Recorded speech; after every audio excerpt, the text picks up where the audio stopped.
Halo, selamat malam semuanya yang sudah join. Apa kabar?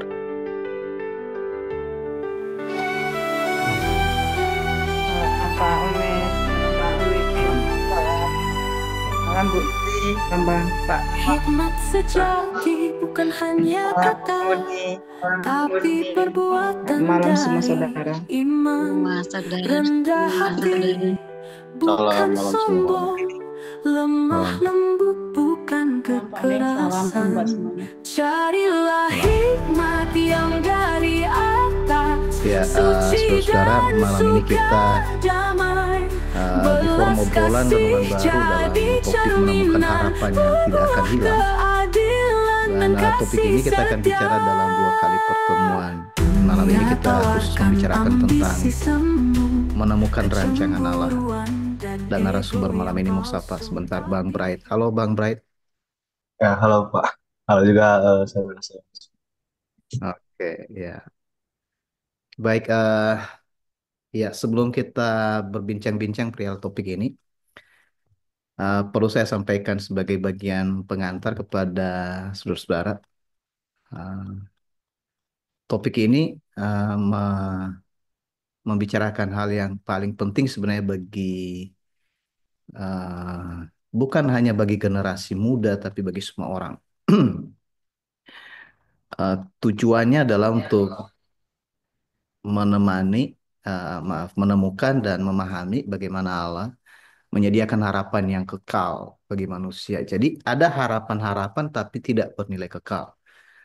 Dan apakah itu perlu dibicarakan kepada orang-orang muda atau kepada mereka yang boleh dikatakan daya tariknya pada masa ini sudah berbeda. Nah, melalui diskusi-diskusi nanti kita tidak akan bicara konsep-konsep tapi bicara kenyataan, kesaksian Bang Bright malam ini. Semoga itu bisa membantu. Saya mulai dengan satu penelitian di Yeremia pasal 29 ayat 11. Ayat itu sangat terkenal. Itu tentang pengharapan masa depannya. Jadi kalau di sana dituliskan dari ayat itu kira-kira seperti ini. Sebab aku ini mengetahui rancangan-rancangan yang ada padaku mengenai kamu. Demikianlah firman Tuhan, yaitu rancangan damai sejahtera, bukan rancangan kecelakaan, untuk memberikan kepadamu hari depan yang penuh harapan atau penuh harap ya. Ya, teman-teman yang lain masih belum belum datang semua ya, tetapi semoga dari awal ini kita sudah dapatkan petunjuk. Nanti teman-teman yang lain semua bisa interaktif dengan pembahasan ini ya. Jadi khusus pada malam ini saya akan bincang-bincang dengan Bang Bright perihal bagaimana menghubungkan ketidakpastian zaman modern ini. Itu yang ketidakpastian itu maksudnya di sana penuh tekanan dan juga penuh teknologi yang bagi banyak orang ini jawaban, tapi bagi banyak yang lain ini eh, ya, sesuatu yang menakutkan. Dan yang ketiga, karena kekhawatiran itu ada di segala zaman. Jadi bagaimana menghubungkan ketidakpastian zaman modern ini dengan kebutuhan akan pengharapan sejati yang tersedia di dalam Allah. Nah, sementara kita ini kan sebenarnya kita nggak kekal, tapi Allah itu kekal. Tapi karena kita hanyut dengan keadaan bumi ini, manusia kelihatan nggak tertarik lagi bahwa apakah Allah itu perlu terlibat dalam sejarah ini, dalam kehidupan ini atau tidak. Makanya banyak orang yang sama sekali tidak tertarik dengan eh, berbicara soal kerohanian. Tapi di lain mereka tertarik dengan kerohanian lebih kepada ritual agama. Nah, sedangkan kita bicara soal kenyataan hidup yang tidak perlu dikuasai oleh orang lain. Jadi mengapa kita harus menyerahkan diri untuk menjadi orang yang dikuasai oleh yang lain karena mereka buat aturan atas hidup kita. Nah, kalau di Yeremia 29 ini, sekedar informasi pada teman-teman, latar belakangnya itu adalah Yeremia menulis surat kepada orang-orang buangan di Babel, kemudian mereka itu berada di bawah situasi yang penuh tekanan, kehilangan tanah air. Mereka putus asa, sementara mereka sudah dapat janji Allah. Tapi Allah memberi mereka pengharapan melalui janji rancangannya. Nah, ini janji rancangannya ini yang kita mau bicara-bicara malam ini. Saudara-saudara dapat nggak? Karena kalau misalnya saudara nggak dengar suara Allah secara langsung, apa yang dia katakan? Jadi perbandingan perbandingan ini di zaman modern sekarang kan, eh, ini dunia ini sangat penuh dengan situasi yang tidak pasti. Belum lagi dengan masalah perang, pandemi, krisis ekonomi, dan termasuk tekanan teknologi tadi. Jadi orang kehilangan arah dan hidup penuh dalam kekhawatiran dan terjebak dalam kehidupan yang serba terburu-buru. Ya. Jadi sekali lagi nanti Bang Bright sambil bercerita-bercerita memperkenalkan dirinya. Sekarang Bang Bright itu tinggal di Bandung, lagi kuliah dan nanti apa yang dia bisa bagikan disilakan ya Bang Bright. Ini udah siap ya Bang Bright? Siap, Pak, siap. Siap. Oke. Oke, jadi sekali lagi selamat datang untuk semua teman-teman yang sudah bersama malam ini. Eh, Moga-moga topik ini sangat erat berhubungan dengan kita semua malam ini, termasuk generasi muda yang barangkali bisa join malam ini dan juga bisa menonton di Facebook ya. Eh, Sekali lagi topiknya ini adalah masa depan yang penuh harap. Dia bersama dengan Bang Bright. Mari kita tanya-tanya beberapa hal ini. Nah, sebelum ke Bang Bright, saya mau tanya dulu kepada teman-teman semua yang ada di sini. Siapa yang di sini yang merasa tidak lagi ada kekhawatiran masa depannya? Boleh kasih kasih tanda gitu jempol atau artinya saudara itu udah bebas dari kekhawatiran, nggak ada ketakutan. Atau bisa tulis di ruang.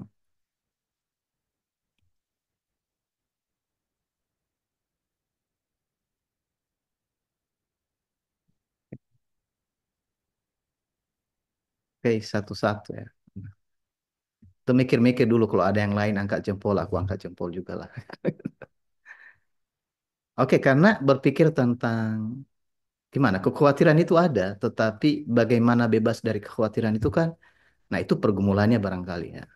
Jadi nanti mari bantu kalau waktu ketika kita diskusi ini kita saling saling bantu informasinya. Jadi makasih untuk respon yang sudah memberikan ini. Ah, jadi Bang Bright, tadi saya berkata bahwa kita ini hidup di zaman yang serba cepat, khusus teknologi maju. Dan boleh dikatakan semua serba instan. Tapi anehnya, makin banyak orang justru khawatir dan bisa dikatakan kehilangan arah hidup.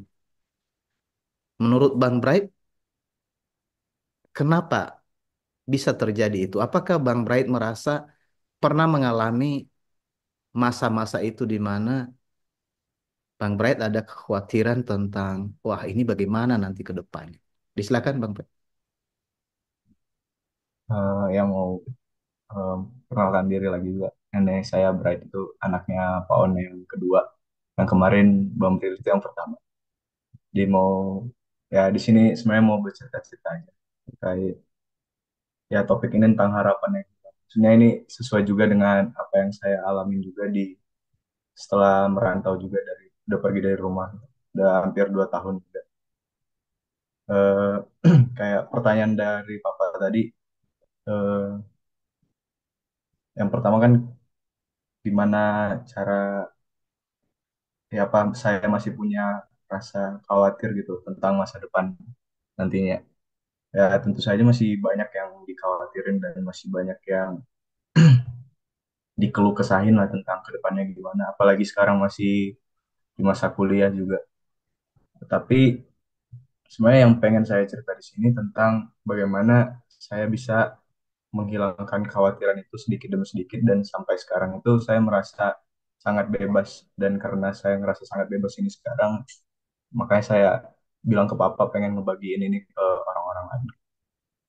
Sebenarnya mungkin cerita dari awal ketika saya kuliah mungkin agak shock juga dengan perubahan kondisi di mana dari Medan ke Bandung dengan perubahan orang-orangnya juga perubahan kondisi lingkungannya juga di sini dan yang paling shock itu ya tiba-tiba nggak ada apa ya nggak ada siapa-siapa yang bisa ngebantuin lah Kemudian banyak masalah yang dihadapin, mulai ya mungkin masalah-masalah yang sangat berat juga yang bisa dihadapin di sini, dan sampai di titik kayak udah sangat frustasi gitu, kayak mungkin sempat juga hampir ya cekcok juga dengan papa atau dengan abang juga, karena memang apa yang dirasain di sini memang sangat berat gitu bagi yang saya rasain. Tapi yang dialamin terus menerus itu kayak ada sesuatu yang mungkin berbisik atau selalu mengingatkan gitu kepada saya terkait apa ya, kayak selalu ada yang bilang, maksudnya ayo coba dulu, maksudnya ini masih ada panjang waktu gitu. Dan ketika selalu saya ingin mencobanya, selalu ada tantangan lagi, dan seperti itu terus. Jadi mungkin dari cerita pertama itu dilanjut ke setelahnya, saya jadi ngerasa semua ini jadi apa ya, jadi sampah gitu, kayak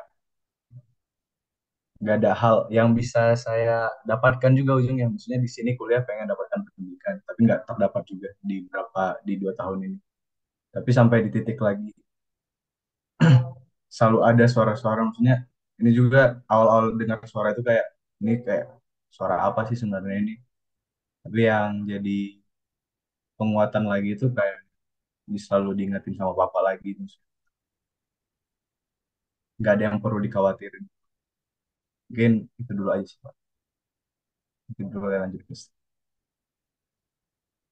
Baik, makasih Bang Bright. Jadi semacam gambaran ya waktu keluar dari rumah dan mungkin berpikir dulu di sini semua oke. Sebenarnya nggak semua oke karena tetap ada masalah, tapi baru merasa betul-betul itu ada masalah ketika kita mulai merasa sendiri gitu. Nah, saya nggak tahu saudara-saudara semua apakah bisa melihat itu dalam diri saudara kapan merasa sendiri. Jadi merasa sendiri lalu sendirian lagi gitu. Nah, di sini kita lagi belajar kursus ya proyek Bang Injil. Jadi justru kalau sendirian bersama Kristus itu enak. Tapi ini kalau ada masa di mana kita sendiri, merasa sendiri lah, sendirian. Nah, di sana stres-stresnya itu muncul gitu. Jadi makasih tadi Bang Bright mengantar itu. Eh, ini kan kehidupan yang dialami sehari-hari gitu. Jadi tadi Bang Bright nyinggung-nyinggung soal diingatkan tentang kebaikan Tuhan atau rancangan Tuhan. Bagaimana Bang Bright melihat bahwa rancangan Tuhan itu ada gitu? Maksudnya begini, kan sekarang masih sangat muda, tapi di masa-masa kapan Bang Bright itu mulai tahu bahwa seperti Tuhan mengendalikan semua ini. Tadi sempat sampai berkata, saya menganggap ini tidak ada gunanya semua, gitu. Nah, kapan ada masa di mana Bang Bright itu mulai berpikir tentang sesuatu yang bernilai gitu, yang punya nilai yang lebih dari kehidupan biasa di bumi ini. Itu pemicunya apa? Kapan itu terjadi? Silakan. Kalau untuk terkait kapan itu terjadi, untuk di kuliah sekarang sih saya baru mungkin sekitar 6 bulan yang lalu, atau beberapa bulan yang lalu sebelumnya juga. Itu bisa terjadi karena mungkin ngelewatin banyak masalah juga, dan ya banyak tantangan yang dihadapi. Dan gimana sebenarnya di intinya ini, gimana saya bisa mendengar maksudnya ini suara Allah atau suara yang lain-lain gitu. Karena yang selalu permasalahan di hidup mungkin dirasain juga sama saudara, kayak ada suara-suara lain dan ini nggak tahu ini suara Allah atau bukan. Dan itu yang selalu jadi kendala saya terkait ini mau ngikutin siapa gitu. Maksudnya mungkin ngobrol sama papa ada suara yang lain juga gitu. Dan saya juga mikir suara lain ini bisa jadi benar. Dan itu yang buat selalu jadi kepikiran dan selalu jadi kendala gitu untuk mau ngejalanin yang mana gitu. Tapi sampai pada titik mungkin setelah 6 bulan, dan setelah berapa bulan dari 6 bulan itu, ketika saya ngelewatin semuanya, situ saya ngerasa eh, maksud maksud dari rancangan yang Allah mau itu ya dijalanin dulu aja gitu. Dan ikutin aja, karena bukan bukan so- bukan karena apa yang dibisikkan. Bukan, maksudnya kan yang tadi saya bingung tadi tentang suara suara yang mana yang harus saya ikutin. Tapi ketika mungkin saya salah pilih suara, tapi itu bukan jadi suatu kendala untuk saya. Tapi itu malah jadi ajaran baru lagi untuk saya. Itu yang saya selalu syukurin sekarang gitu. Karena kan soalnya dari dulu tuh saya juga sering cerita ke bapak dulu. Kayak yang selalu jadi khawatir ini banyak suara-suara yang kayak mengganggu banget gitu. Kayak kamu harus kayak gini, kamu harus kayak gitu. Kalau nggak bisa kayak gini, nanti bakal dapat kayak gini. Itu yang sangat mengganggu dan sangat menuduh gitu. Selalu diingatkan papa juga, suara dari Tuhan nggak mungkin bilang tuduhan-tuduhan kayak gitu. Tapi kan ini dari pikiran sendiri dan nggak bisa ada yang kontrol.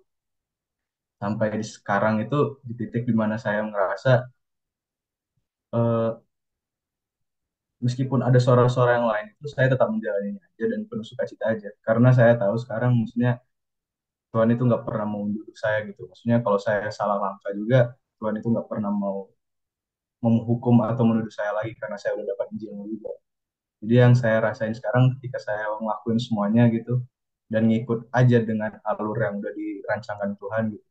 Bukan, maksudnya kita juga punya rancangan sendiri, plan sendiri, tapi yang buat perbedaannya dengan rancangan Tuhan di mana dia udah ngatur semuanya dan kita nggak tahu maksudnya dia nggak mungkin langsung kasih tahu secara rinci maksudnya kamu besok harus ngapain, kamu mau begini harus ngapain, tapi alur yang dia berikan itu saya ngerasa di sekarang ini saya udah dapat banget. Dan sampai di titik sekarang yang saya suka cita itu saya nggak pernah khawatir tentang apapun lagi, tentang maksudnya besok mau makan apa atau tahun depan menjadi apa, kuliah tamat ini menjadi apa gitu. Sampai di titik itu sih Pak. Oke, baik. Makasih itu kenyataan sehari-hari. Nah, silakan teman-teman bisa memberikan komentar di ruang chat ya, atau bisa juga sampaikan pertanyaan. Nanti bisa ngobrol langsung juga dengan Bang Bright. Nah, jadi tadi saya menangkap nih satu hal karena ini sebenarnya rahasia bergeser dari keadaan diri kita yang penuh dengan kekhawatiran. Jadi ketika kita ada, kan kita harus mengalami terus keadaan-keadaan itu selagi di bumi ini, gitu. Dan tadi Bang Bray berkata bahwa itu persoalannya. Berbicara pun misalnya kita berbicara kebenaran, berbicara Injil, pasti ada suara lain itu. Suara lain itu maksudnya itu ya ada yang dari pikiran kita sendiri menampilkan hal-hal yang berbeda itu gitu. Jadi pikiran-pikiran itu sebenarnya yang sangat mengganggu itu tadi. Tapi syukur karena Bang Bright mengulang-ulang bahwa bersuka cita dan bersyukur karena ada satu pegangan dan pegangan itu yang saya tangkap itu tadi adalah Allah itu benar dalam jalannya. Allah itu punya rancangan dan rancangannya itu udah tetap. Jadi kita itu tinggal menyesuaikan diri aja, ikuti aja gitu. Nah, gimana saudara-saudara di sini yang disampaikan oleh Bang Bright dan saya mau lanjut berhubungan dengan itu Bang Bright. Artinya begini, ketika Bang Bright sekarang sudah mulai merasakan itu ya. Pasti saya tahu ketika tadi Bang Bright berkata ada kadang seperti konflik dengan keadaan diri sendiri melihat bagaimana keadaanku ini, tapi itu sudah melewati masa-masa itu. Kan begini, pengalaman pertama sekali Bang Bright itu mengenal bahwa Tuhan itu punya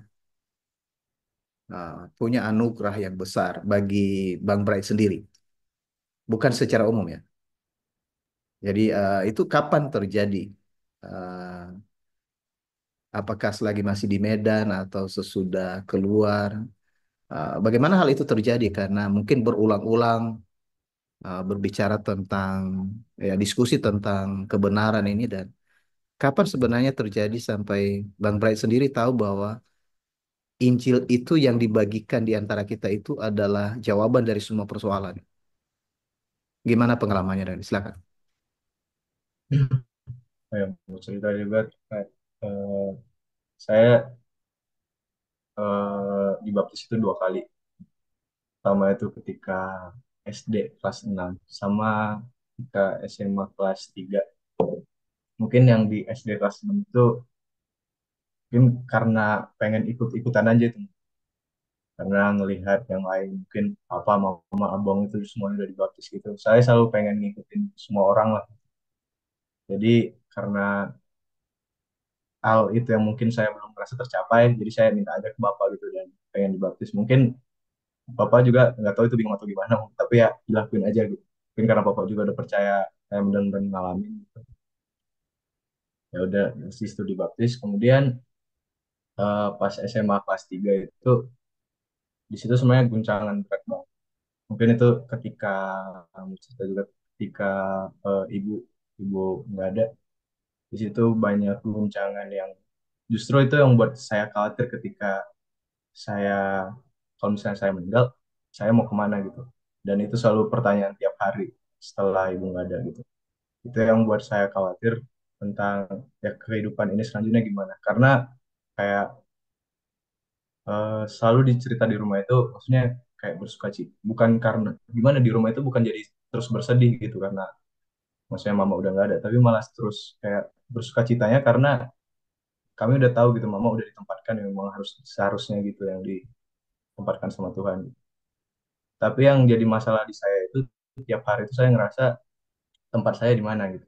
Saya merasa belum ada anugerah yang memang bisa diberikan Tuhan kepada saya gitu. Itu yang saya ngerasa kurang. Kemudian cerita-cerita ke papa, terus mungkin ke Bang Brili juga, sampai akhirnya saya minta mau dibaptis. Mungkin setelah itu berjalan, kembali seperti biasa lagi. Banyak tuduhan-tuduhan ketika saya melakukan sesuatu, dituduh lagi gitu. Kamu baru dibaptis, kenapa melakukan kayak gini? Dan tiba-tiba di sekolah banyak masalah juga. Kemudian masuk ke kuliah makin banyak juga rupanya masalah dan makin banyak tuduhan. Sampai di mana eh, sampai titik di mana saya tahu maksudnya anugerahnya sebenarnya saya sudah dapat, tapi saya nggak apa ya masih maksudnya anugerahnya kan Injil gitu. Saya udah menerimanya, tapi untuk ajaran yang diberikan Tuhan gitu untuk setiap harinya saya juga udah dapat, tapi saya masih ada perasaan belum gimana ya, ini mau lakuin atau enggak gitu, ini mau dengerin atau enggak gitu. Soalnya masih banyak keinginan-keinginan juga di dunia ini. Sampai titik di mana saya ngerasa harus benar-benar ngikutin aja gitu maksud rancangan Tuhan.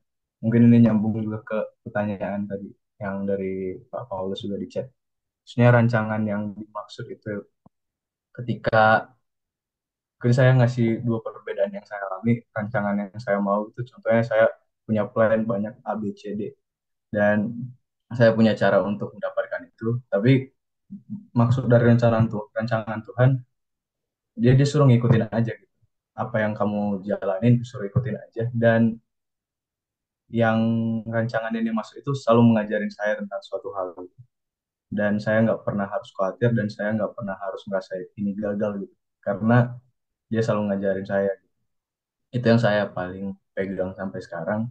Ketika saya ngelakuin sesuatu, ketika saya ingin mengejar sesuatu, saya nggak pernah khawatir tentang ini gagal atau ini bakal hancur atau gimana. Karena ketika itu semua saya ngerasa selalu diajarin gitu. Jadi yang buat yang memang sampai sekarang masih bersuka cita ya tentang itu, maksudnya tentang bagaimana dia mengajari saya tentang semua hal gitu. Yang saya rasa rancangan yang maksudnya itu dia udah punya, dia udah tetapin kepada saya dan tinggal saya mengikutinya dan tugas yang saya terima untuk tugas yang saya harus lakukan adalah menerima dari ajaran-ajaran yang dia sampaikan gitu kepada saya. Itu sih Pak. Oke, terima kasih Bang Bright. Iya, ini karena kita nggak bicara soal konsep ya. Jadi ini lebih bicara mengalir kepada kehidupan sehari-hari. Jadi Bang Bright itu ngomong tentang ini loh bagaimana Allah itu mengajari hidup saya itu sehari-hari. Nah, bahasa ini sebenarnya kalau misalnya kita gunakan konseptualkan, kita akan berkata, oh, rancangan Allah itu adalah rancangan damai sejahtera, keselamatan yang sudah ditetapkan. Itu konsepnya. Tapi untuk berjalan dalam rancangan itu, ketika kita mengalami Injil, apa yang terjadi dalam perjalanan hidup sehari-hari? Toh terbukti banyak orang yang mengatakan saya sudah mengalami Injil penuh dengan depresi atau ketekanan gitu. Sebenarnya ini yang kita mau dapatkan gitu. Jadi gimana cara sampai sampai hal itu menjadi sesuatu yang tidak tidak menakutkan. Dan Bang Bright tadi mengulang-ulang, saya jalani aja gitu. Ketika dia menyatakan, ketika saya berjalan ini saya ikuti aja. Yang diikuti itu apa? Jadi bukan kegiatannya, tetapi ya udah nggak apa-apa kalau begini pun, kalau mengalami kesulitan ini pun. Karena aku tahu, nah itu sebenarnya hal yang penting. Allah menyertai. Nah, saudara-saudara, di dalam kitab suci sebenarnya ketika Allah membawa bangsa Israel keluar, maksudnya bangsa Israel itu dibawa ke pembuangan. Meskipun dia bawa mereka ke pembuangan, Allah itu tidak pernah meninggalkan. Setuju nggak? Allah itu nggak pernah sebenarnya membiarkan mereka itu. Jadi artinya begini, kalau kita itu udah ditarik di dalam rancangannya Allah, dan rancangannya itu adalah rancangan keselamatan dan damai sejahtera. Dalam kehidupan sehari-hari sebenarnya kita nggak perlu khawatir. Kita mau ditindas, mau diapain dan segala macam karena ada masa itu harus harus dibuang di sana. Mungkin bukan kesalahan saudara langsung, tapi kesalahan di lingkungan atau kesalahan orang-orang atau kesalahan misalnya satu bangsa, kita harus menanggung itu karena persoalan-persoalan itu. Jadi kesulitan kesulitan global itu menimpa kita. Tahukah saudara bahwa kesulitan-kesulitan yang kita alami sekarang, kesulitan global itu bukan jawabannya karena kesalahan saudara, tapi itu kan udah kesalahan secara keseluruhan gitu. Nah, jadi seringkali kita mau ambil tanggung jawab itu memperbaiki ini dan itu, tapi itu hanya melelahkan saja. Nah, mungkin ke sana. Jadi nanti bisa diskusi lebih jauh, tapi saya mau tanya lagi, Bang Bright. Jadi dalam konteks saya kembali supaya tidak kemana-mana dari Yeremia 29 ayat 11 ini ya. Jadi tadi sekali lagi ketika bangsa Israel dibuang ke Babel, mereka itu jauh dari rumah, merasa kehilangan masa depan. Karena kalau ditaruh masa depan di rumah, taruh masa depan di lingkungan, ditaruh masa depan di dalam keluarga, kan begitu ya. Jadi ya kita merasa bahwa tempat zona nyaman kita itu kita mau di sana aja gitu kan. Jadi seolah-olah mereka bingung bagaimana harus melanjutkan hidup karena mereka ada di tanah tanah lain, kan, negeri lain. Tapi di tengah situasi itu Tuhan terus berbicara sebenarnya kepada mereka, hanya saja mereka nggak bisa mendengar. Maka yang dilakukan Allah pada waktu itu adalah dia berbicara melalui nabinya. Nah, itu Yeremia. Nah, sekarang pertanyaannya, saudara-saudara, Allah berbicara melalui siapa sekarang? Kalau kita memperhatikan dalam kitab suci, sekarang Allah tidak berbicara melalui nabi lagi. Dia berbicara melalui Kristus. Berarti kalau berbicara melalui Kristus, dia bisa berbicara langsung kepada saudara-saudara dan saya. Untuk memberitahukan tentang masa depan itu. Artinya kita tidak perlu menunggu orang lain memberitahukan masa depan bagi kita. Nah, ini sebenarnya janji yang luar biasa yang Allah sediakan dalam diri kita ya. Jadi ya Bang Bright tadi bercerita bagaimana juga kehilangan orang tua, bagaimana juga kehilangan lingkungan dan sekarang di tempat yang baru, tapi toh sudah melewati itu sekarang. Nah, saya mau tanya dulu teman-teman yang ada di sini. Bagaimana? Pernah nggak merasa bahwa mungkin saya masuk di bagian ketiga ini ya.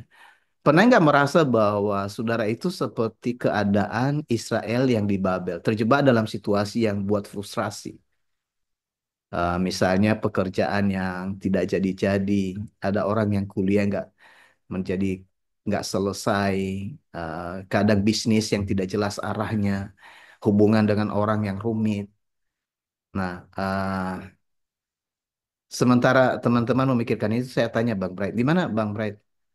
Pernah merasa nggak masalah-masalah itu seperti tadi kan ini berarti menimpa gitu ya, udah jatuh ketimpa tangga. Jadi udah ada masalah A, masalah B, masalah C terus. Apakah pernah merasa itu dan ketika merasa itu bagaimana keluar dari situasi itu? Silakan.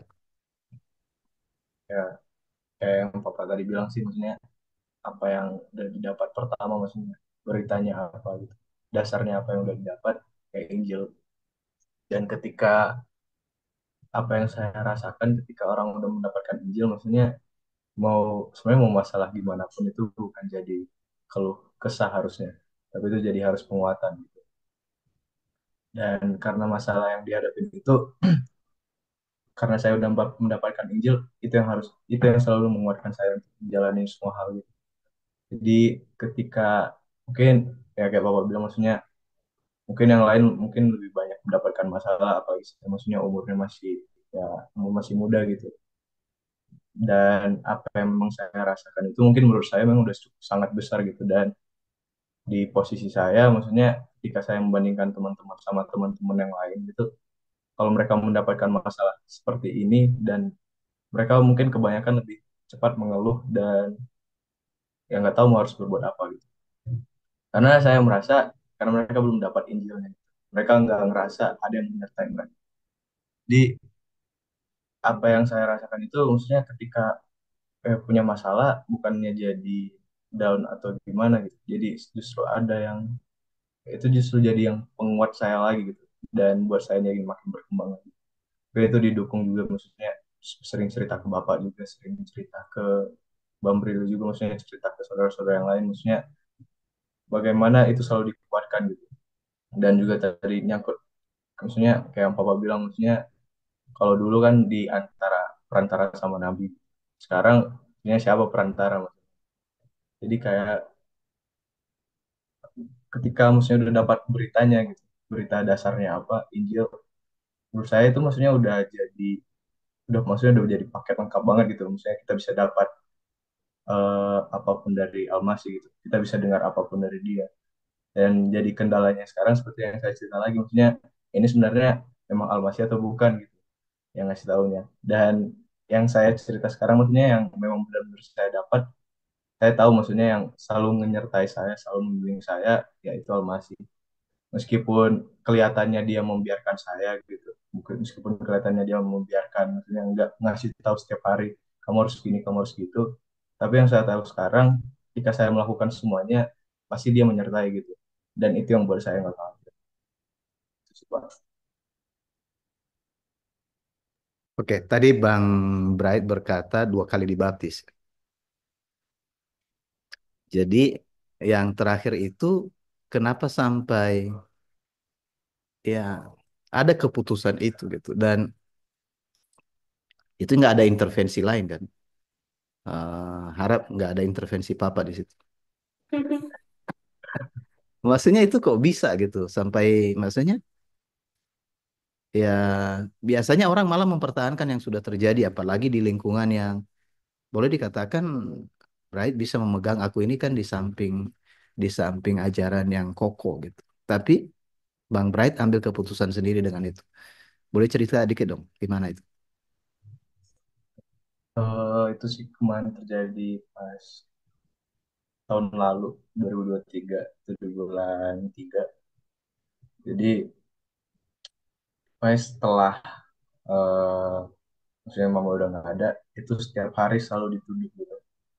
Setiap hari selalu dituduh dan selalu ada bayang-bayangan mungkin kayak neraka itu gimana. Dan itu selalu menakutin gitu. Kayak maksudnya kalau masuk ke sini, dan di situ juga papa dan abang juga sering cerita tentang hal itu gitu. Kalau neraka maksudnya itu selama-lamanya. Dan maksudnya ngebayangin maksudnya kena api dikit aja udah terlalu panas apalagi ini selama-lamanya, dan itu harus ngalamin terus gitu. Mungkin salah satu itu mungkin ketakutan kan. Tapi apa yang benar-benar mendorong saya maksudnya ketika ada pertanyaan dalam diri saya, maksudnya saya sebenarnya siapa di dunia ini? Saya sebenarnya harus jadi apa di dunia ini? Dan sebenarnya dari dulu kan selalu cerita, Bapak selalu cerita tiap hari, maksudnya tiap kapanpun saya mau cerita kalau kesah dikit, yang pasti kelarinya ke Injil. Dan pokoknya semuanya Injil, Injil, Injil lagi. Dan yang buat saya ngerasa sampai titik saya tiba-tiba minta ke Bapak, saya mau dibaptis gitu. Sampai di mana saya ngerasa Tuhan udah berikan rancangannya kepada saya gitu. Tuhan udah berikan anugerah kepada saya, tinggal saya menerimanya atau enggak. Dan saya selalu mikir, maksudnya mungkin kendala lagi setelah itu karena mungkin ketakutan yang pertama saya alami, saya mikirnya nanti ini saya mengalami Injil karena ketakutan aja gitu. Saya mau menerima ini karena saya takut aja mau masuk neraka gitu, bukan benar-benar karena saya mau gitu. Saya saya ada kendala lagi, maksudnya mikirnya jadi kayak gitu lagi. Tapi balik lagi maksudnya eh, apa yang diajarin Tuhan kepada saya, apa yang selalu dibimbingnya kepada saya setiap hari itu gimana saya harus tahu maksudnya identitas saya sebenarnya di bumi ini siapa gitu. Maksudnya saya harus tahu maksudnya saya ini di bumi ini mau ngapain, ya, sebagai saksi Injil, dan beritanya apa apa saya sudah dapat, ya sudah maksudnya Injilnya, dan tinggal gimana saya bisa nerimanya aja. Dan itu yang selalu didorong tiap hari sebelum saya dibaptis, gimana sampai titik di mana saya bukan ngerasa takut lagi misalnya mau masuk neraka atau enggak, tapi karena saya tahu kalau saya ngikutin Almasih, kalau saya terima apa yang diajarinnya, kalau saya terima pengorbanan dia gitu, saya pasti bakal bersama dia gitu. Jadi bukan ketakutan lagi, tapi justru kepada pengharapan lagi dan rencananya gitu. Seperti itu Pak. Oke, baik, Bang Bright. Jadi di sini tadi letaknya ya, karena uh, bukan soal tadi ada pemicunya itu. Pemicunya itu adalah karena ya kita bisa melihat apa. Dulu kan sering bercerita begini ke apa Bright juga dan Prilly. Ketika ibu pergi, ini persoalannya orang yang sudah mati itu kemana gitu. Ternyata kalau di dalam Kristus itu orang yang mati itu nggak mati, tapi hidup, gitu. Nah, untuk memandang itu sebenarnya gimana gitu? Apa itu ini ada kata penghiburan atau itu janji?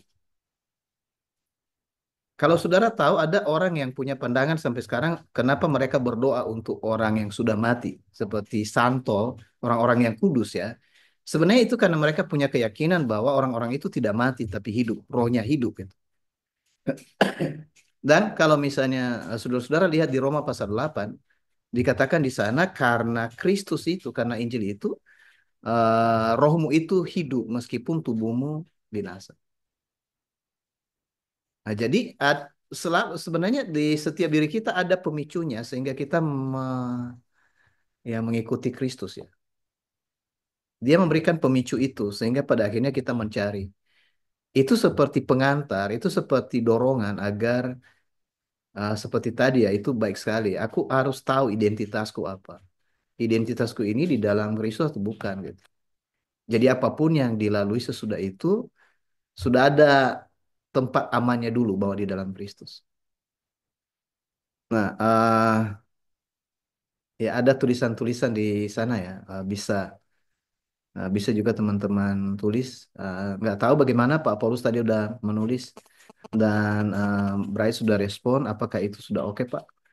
Juga dari Kak Olin, kalau saya melihat diri saya sendiri memang yang membuat khawatir itu karena mendengar suara diri kita sendiri dan suara itu dan suara dari luar, oke. Itu terus dipikirkan, itu yang membuat saya khawatir tentang masa depan, oke.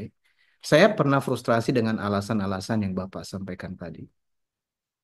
Oke, baik, makasih Kak Olin. Eh, Pak Paulus sudah jelas, Pak. Terima kasih, Pak. Oke, terima kasih. Gimana? Bright mau respon dari Kak Olin atau gimana?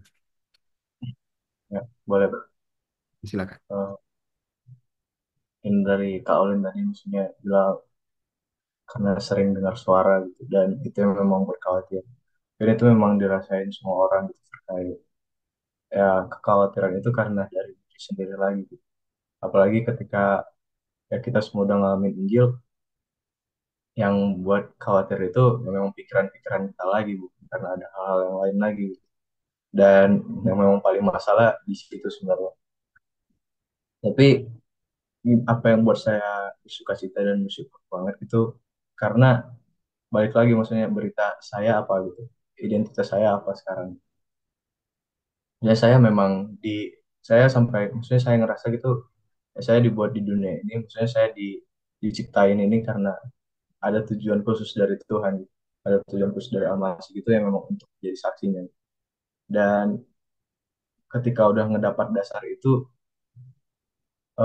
kekhawatiran yang terjadi setiap hari apa yang mau misalnya dilakuin gitu. Kayak misalnya contohnya, saya mau ngelakuin A, terus ada pemikiran kalau ngelakuin ini, saya sering banget gini, misalnya kayak gini, misalnya mau ngelakuin A, terus kalau ngelakuin A ini nanti besok langsung masuk neraka gitu. Kalau contohnya itu cuman kayak eh, kayak yang kecil banget lah, misalnya eh, apa ya, nggak mau ngerjain tugas gitu.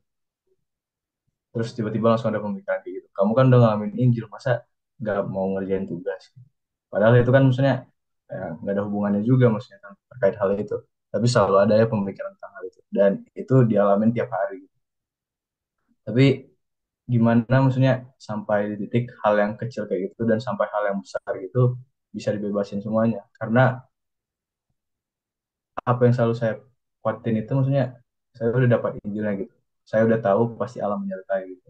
Gak mungkin gak mungkin dia menuduh saya, maksudnya dia dia menyuruh saya untuk hal-hal yang seperti itu, hal-hal yang saya mungkin itu memang kesalahan juga, tapi yang saya tahu maksudnya dan sering yang papa ajarin gitu ya ke saya gitu, pasti Tuhan itu ngajarin gitu. Pasti dia selalu membimbing mau gimana pun caranya karena saya udah ngedapat Injil yang udah diberikannya.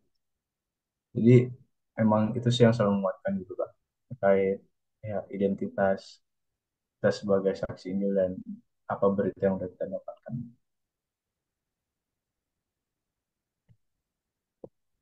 Ya, makasih Bang Bright, makasih Kak Olin yang sudah sampaikan komentar itu.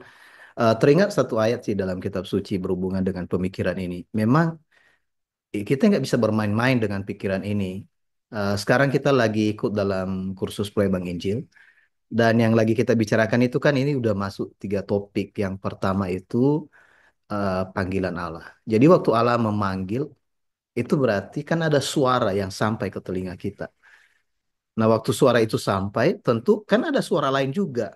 Suara lain itulah yang membuat itu menjadi, boleh dikatakan, punya pengertian yang berbeda dari suara yang sesungguhnya. Kemudian di telinga kita sendiri, kesiapan kita bagaimana? Waktu kita mendengar itu, apakah memang hati kita sudah siap dengan itu, atau kita memang punya daya tarik yang lain? Itu yang sering menghambat kita untuk mendengar Allah.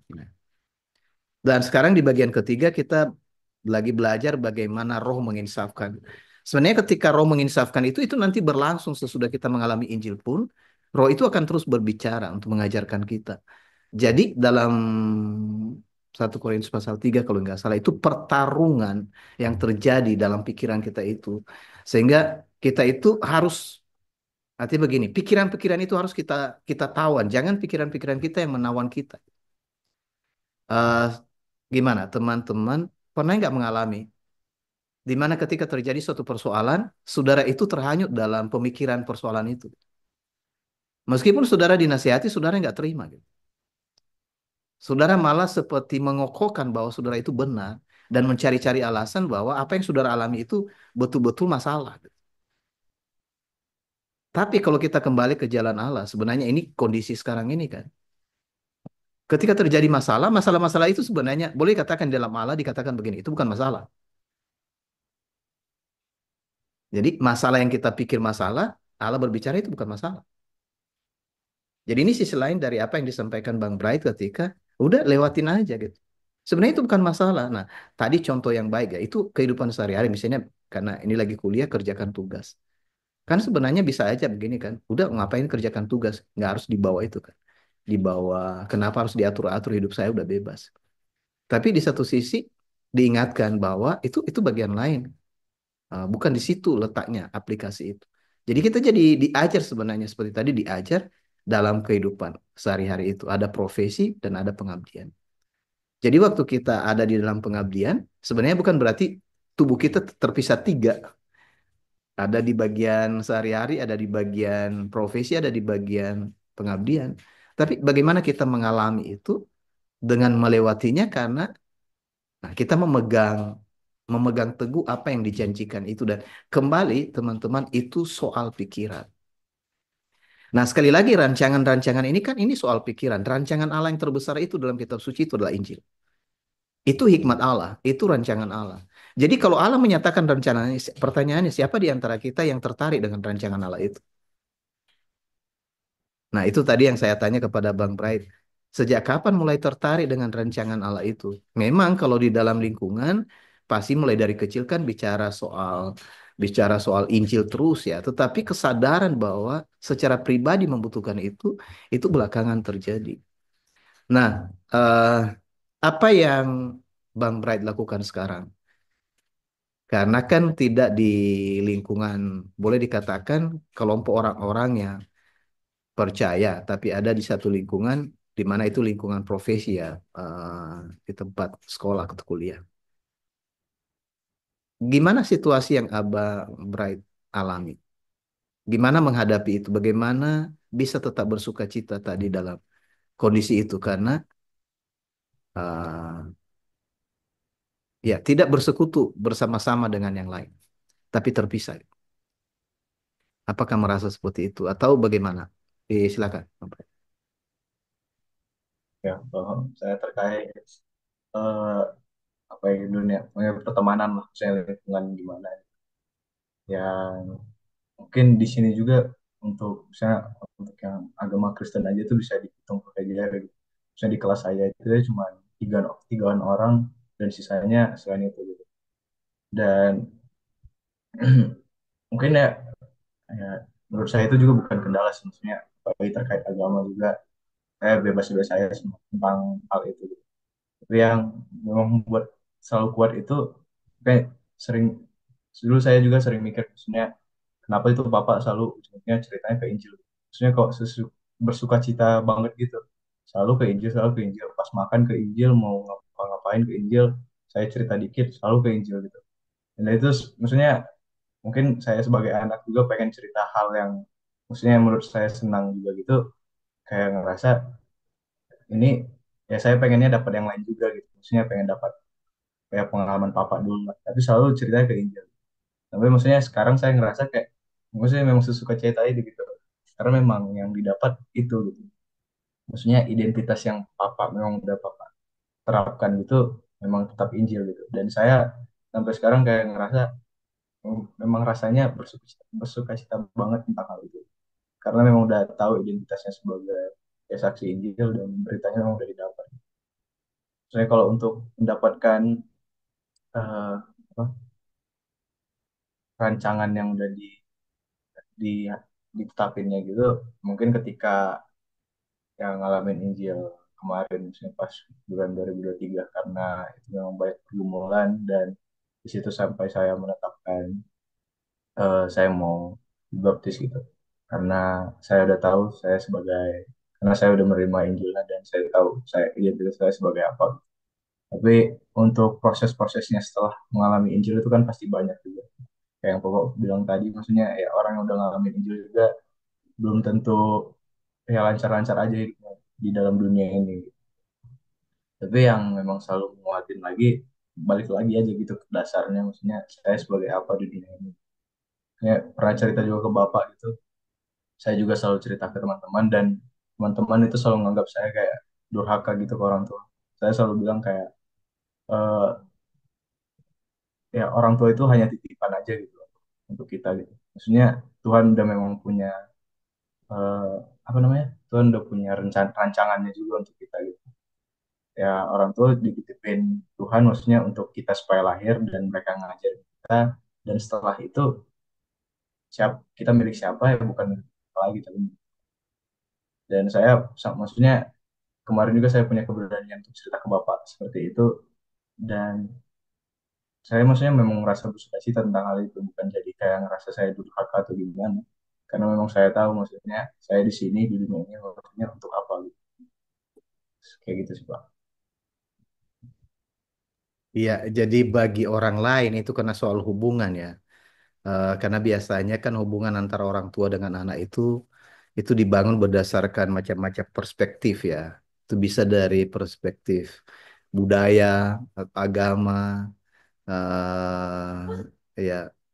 Jadi ya masing-masing punya pandangan itu dan syukurlah karena Bright punya pandangan yang jelas oleh karena Injil Kerajaan Allah itu.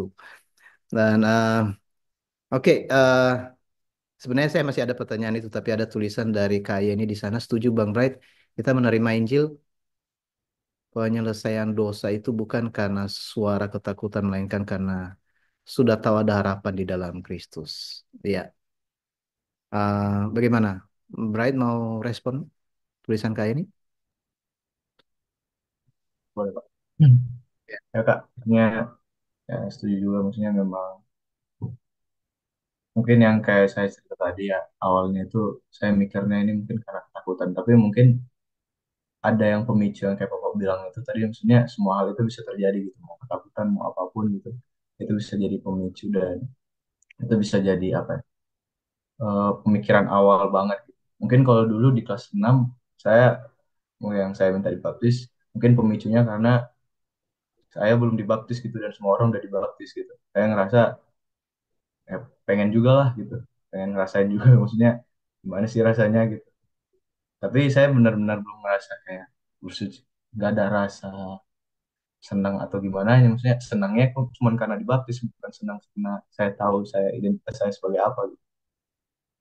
Ya sampai di tahap mungkin yang saya cerita tadi, dan ketakutan-ketakutan itu bukan jadi apa ya, bukan jadi alasan lagi, tapi karena memang di akhirnya ketika saya memang benar-benar udah ngalamin dan saya tahu itu memang yang kayak Papa bilang tadi, maksudnya itu rancangan Allah yang paling besar gitu, yang mau diberikan kepada semua orang, tinggal tugas kita yang mau menerima atau tidak aja.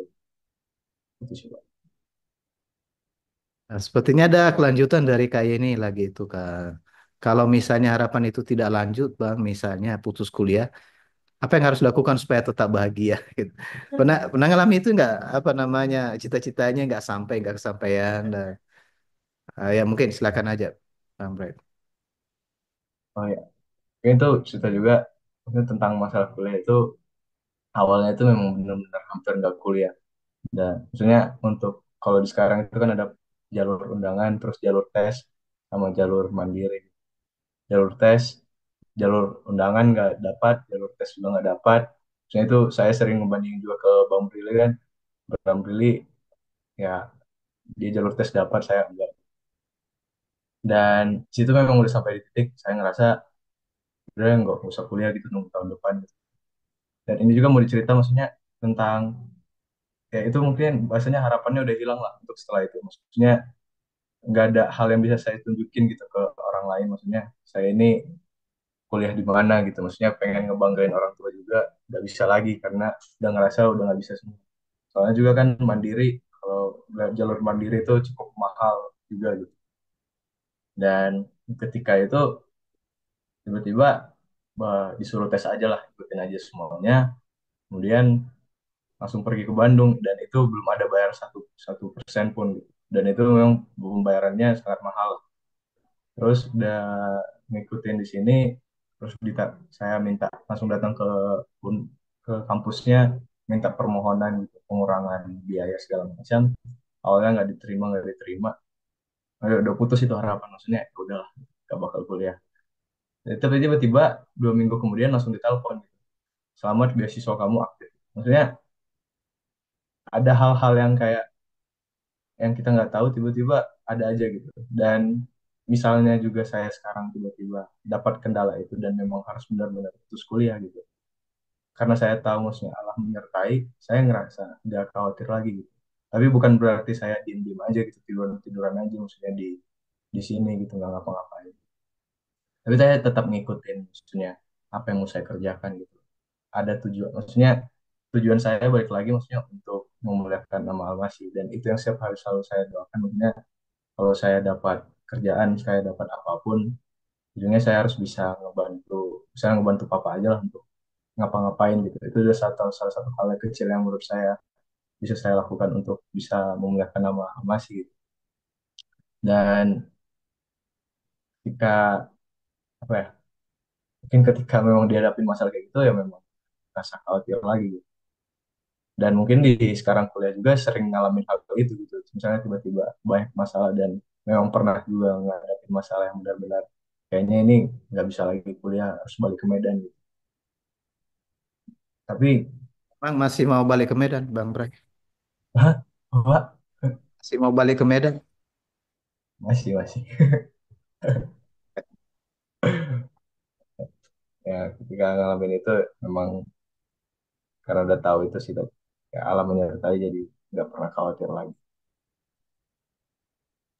Oke, Bang Bright, makasih untuk bagian sesi pertama ini ya. Jadi teman-teman yang ingin mau bicara tentang topik ini diberi kesempatan silakan raise hand atau buka kamera. Uh, Break sebentar dengan Bang Bright. Silakan mungkin perlu minum atau lainnya. Teman-teman gimana? Menurut saudara topik ini menarik nggak apa yang sudah dibahas ini? Jadi rencananya masih dilanjut minggu depan dengan topik ini. Saya selama ini kan kalau misalnya wawancarai satu topik, ya kalau hanya satu kali itu nggak puas gitu. Jadi saya memang minta Bright bisa 2 kali ya.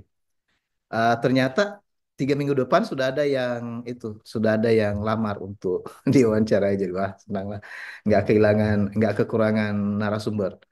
Jadi saya nggak beritahu narasumbernya nanti pasti orang yang belum pernah diwawancarai, belum pernah diwawancarai 3 minggu depan. Jadi untuk topik ini sekali lagi ini mengenai masa depan dan juga jaminan tentang masa depan. Barangkali teman-teman saudara di sini punya pengalaman atau punya saran atau punya nasihat atau dorongan, disilakan. Silakan juga kalau langsung bertanya ke Bright diberi kesempatan.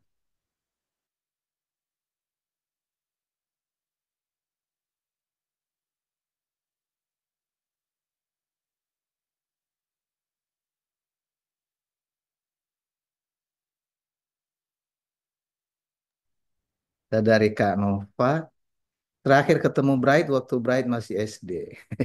Setelah itu ketemu hanya sekilas waktu Pulkam ke Medan.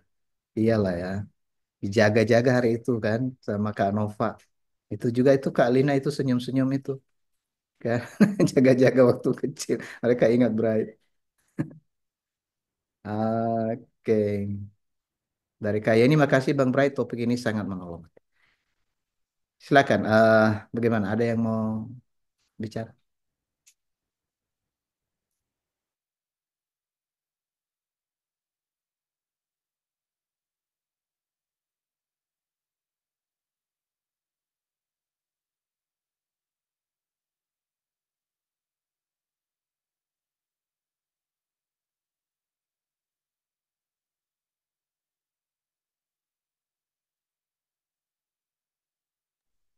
Sepertinya belum ada ya, Bang Bright. Kita lanjut. Jadi, oke ada tulisan-tulisan di sana. Jadi untuk persiapan sebelum membaca itu, kita akan lanjut dalam pembahasan bagian, kalau di saya ini saya bagian keempat tentang Yeremia secara khusus karena kita mau lihat beberapa kata di sana. Itu Bang Bright itu mengulang-ulang terus tadi itu apa namanya sukacita, sukacita dan saya mau menyinggung tentang rancangan damai sejahtera. Ini kan kalau di dalam Alkitab itu rancangan damai sejahtera itu shalom. Bagaimana betul-betul ada damai di tengah-tengah kekacauan kan begitu sebenarnya. Eh, Gimana pengalamannya? Pernah ngalami nggak? Semua keadaan sebenarnya kacau, tapi ada kedamaian. Kedamaian itu kan ketenangan di tengah-tengah di mana yang lain begitu terguncang. Nah, saya pernah ya membuat artikel berhubungan dengan ketika Yesus di atas perahu lalu ada angin dan ombak yang begitu kencang lalu menghantam perahu mereka, tapi Yesus tertidur, tertidur lalu murid-muridnya itu udah ketakutan. Nah, saya buat perbandingan ketika Yunus, ya Yunus dia ketiduran di bawah kapal, di bawah gelangan kapal itu dan semua pada cari dia siapa ini penyebabnya ini gitu.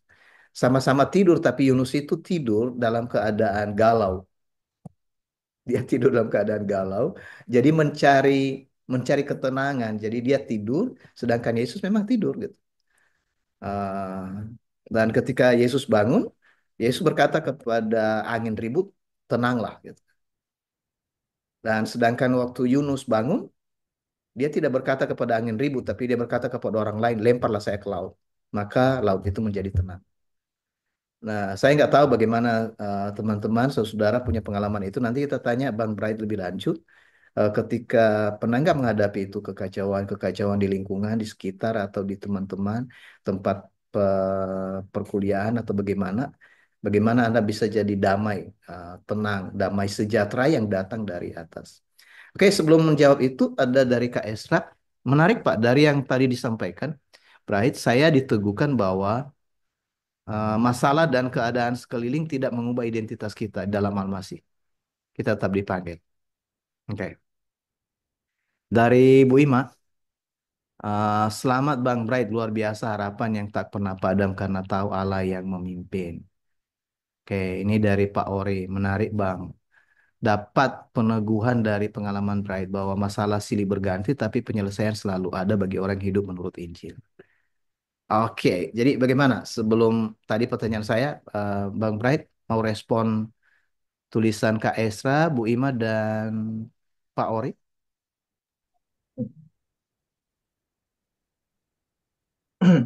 Ya, kok mau respon juga dikit saya terkait apa yang dari KS Rabu Lima dan Pak Talu, Pak Talu. Itu maksudnya eh, ya sama-sama bersyukur lah gitu tentang maksudnya apa yang saya rasakan juga bisa saya bagikan. Mungkin dari kemarin juga papa minta-minta gitu, maksudnya dari udah lama gitu bisa minta ngobrol di Zoom gitu. Tapi saya selalu nggak berani dan saya selalu nggak nggak siap. Mungkin itu karena masalah umur atau karena masalah saya juga belum bisa cerita apa-apa gitu. Tapi ya sampai sekarang maksudnya saya ngerasa siap gitu karena bukan karena masalah umur lagi, tapi karena saya bisa cerita apa yang saya alami gitu terkait ya harapan rancangan yang diberikan Tuhan itu maksudnya saya udah dapat, dan kegiatan sehari-hari itu tidak menjadi kekhawatiran lagi karena mendapat rancangan tetapnya itu.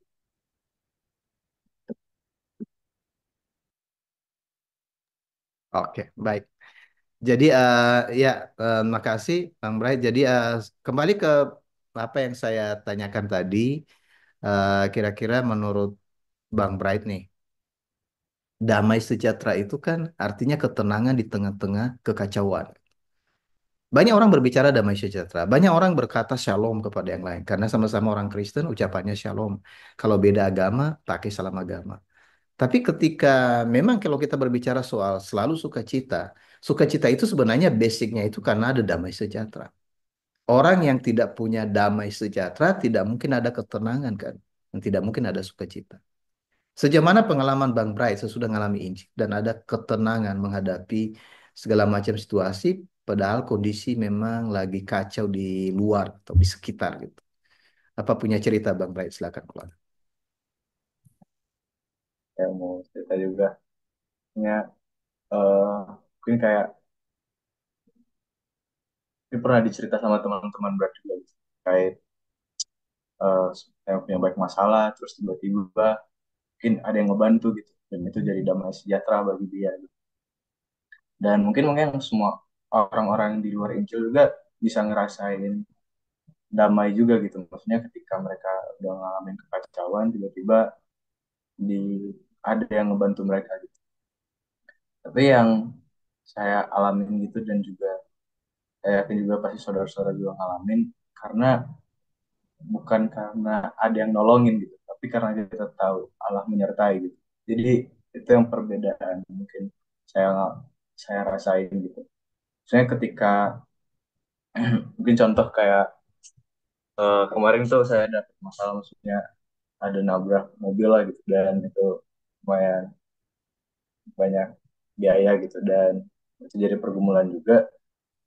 Terus saya juga sekarang maksudnya kuliah sambil kerja juga, dan ketika ada masalah itu mungkin itu jadi kekacauan yang sangat besar gitu, dan harus maksudnya mikir kayak harus gimana ya, maksudnya harus mau bayar pakai apa ya gitu, segala macam. Dan ketika udah dilewatin mungkin baru ngerasa itu maksudnya ya Allah menyertai ternyata karena udah dilewatin. Tapi memang pas di situ ngerasanya memang kacau aja gitu.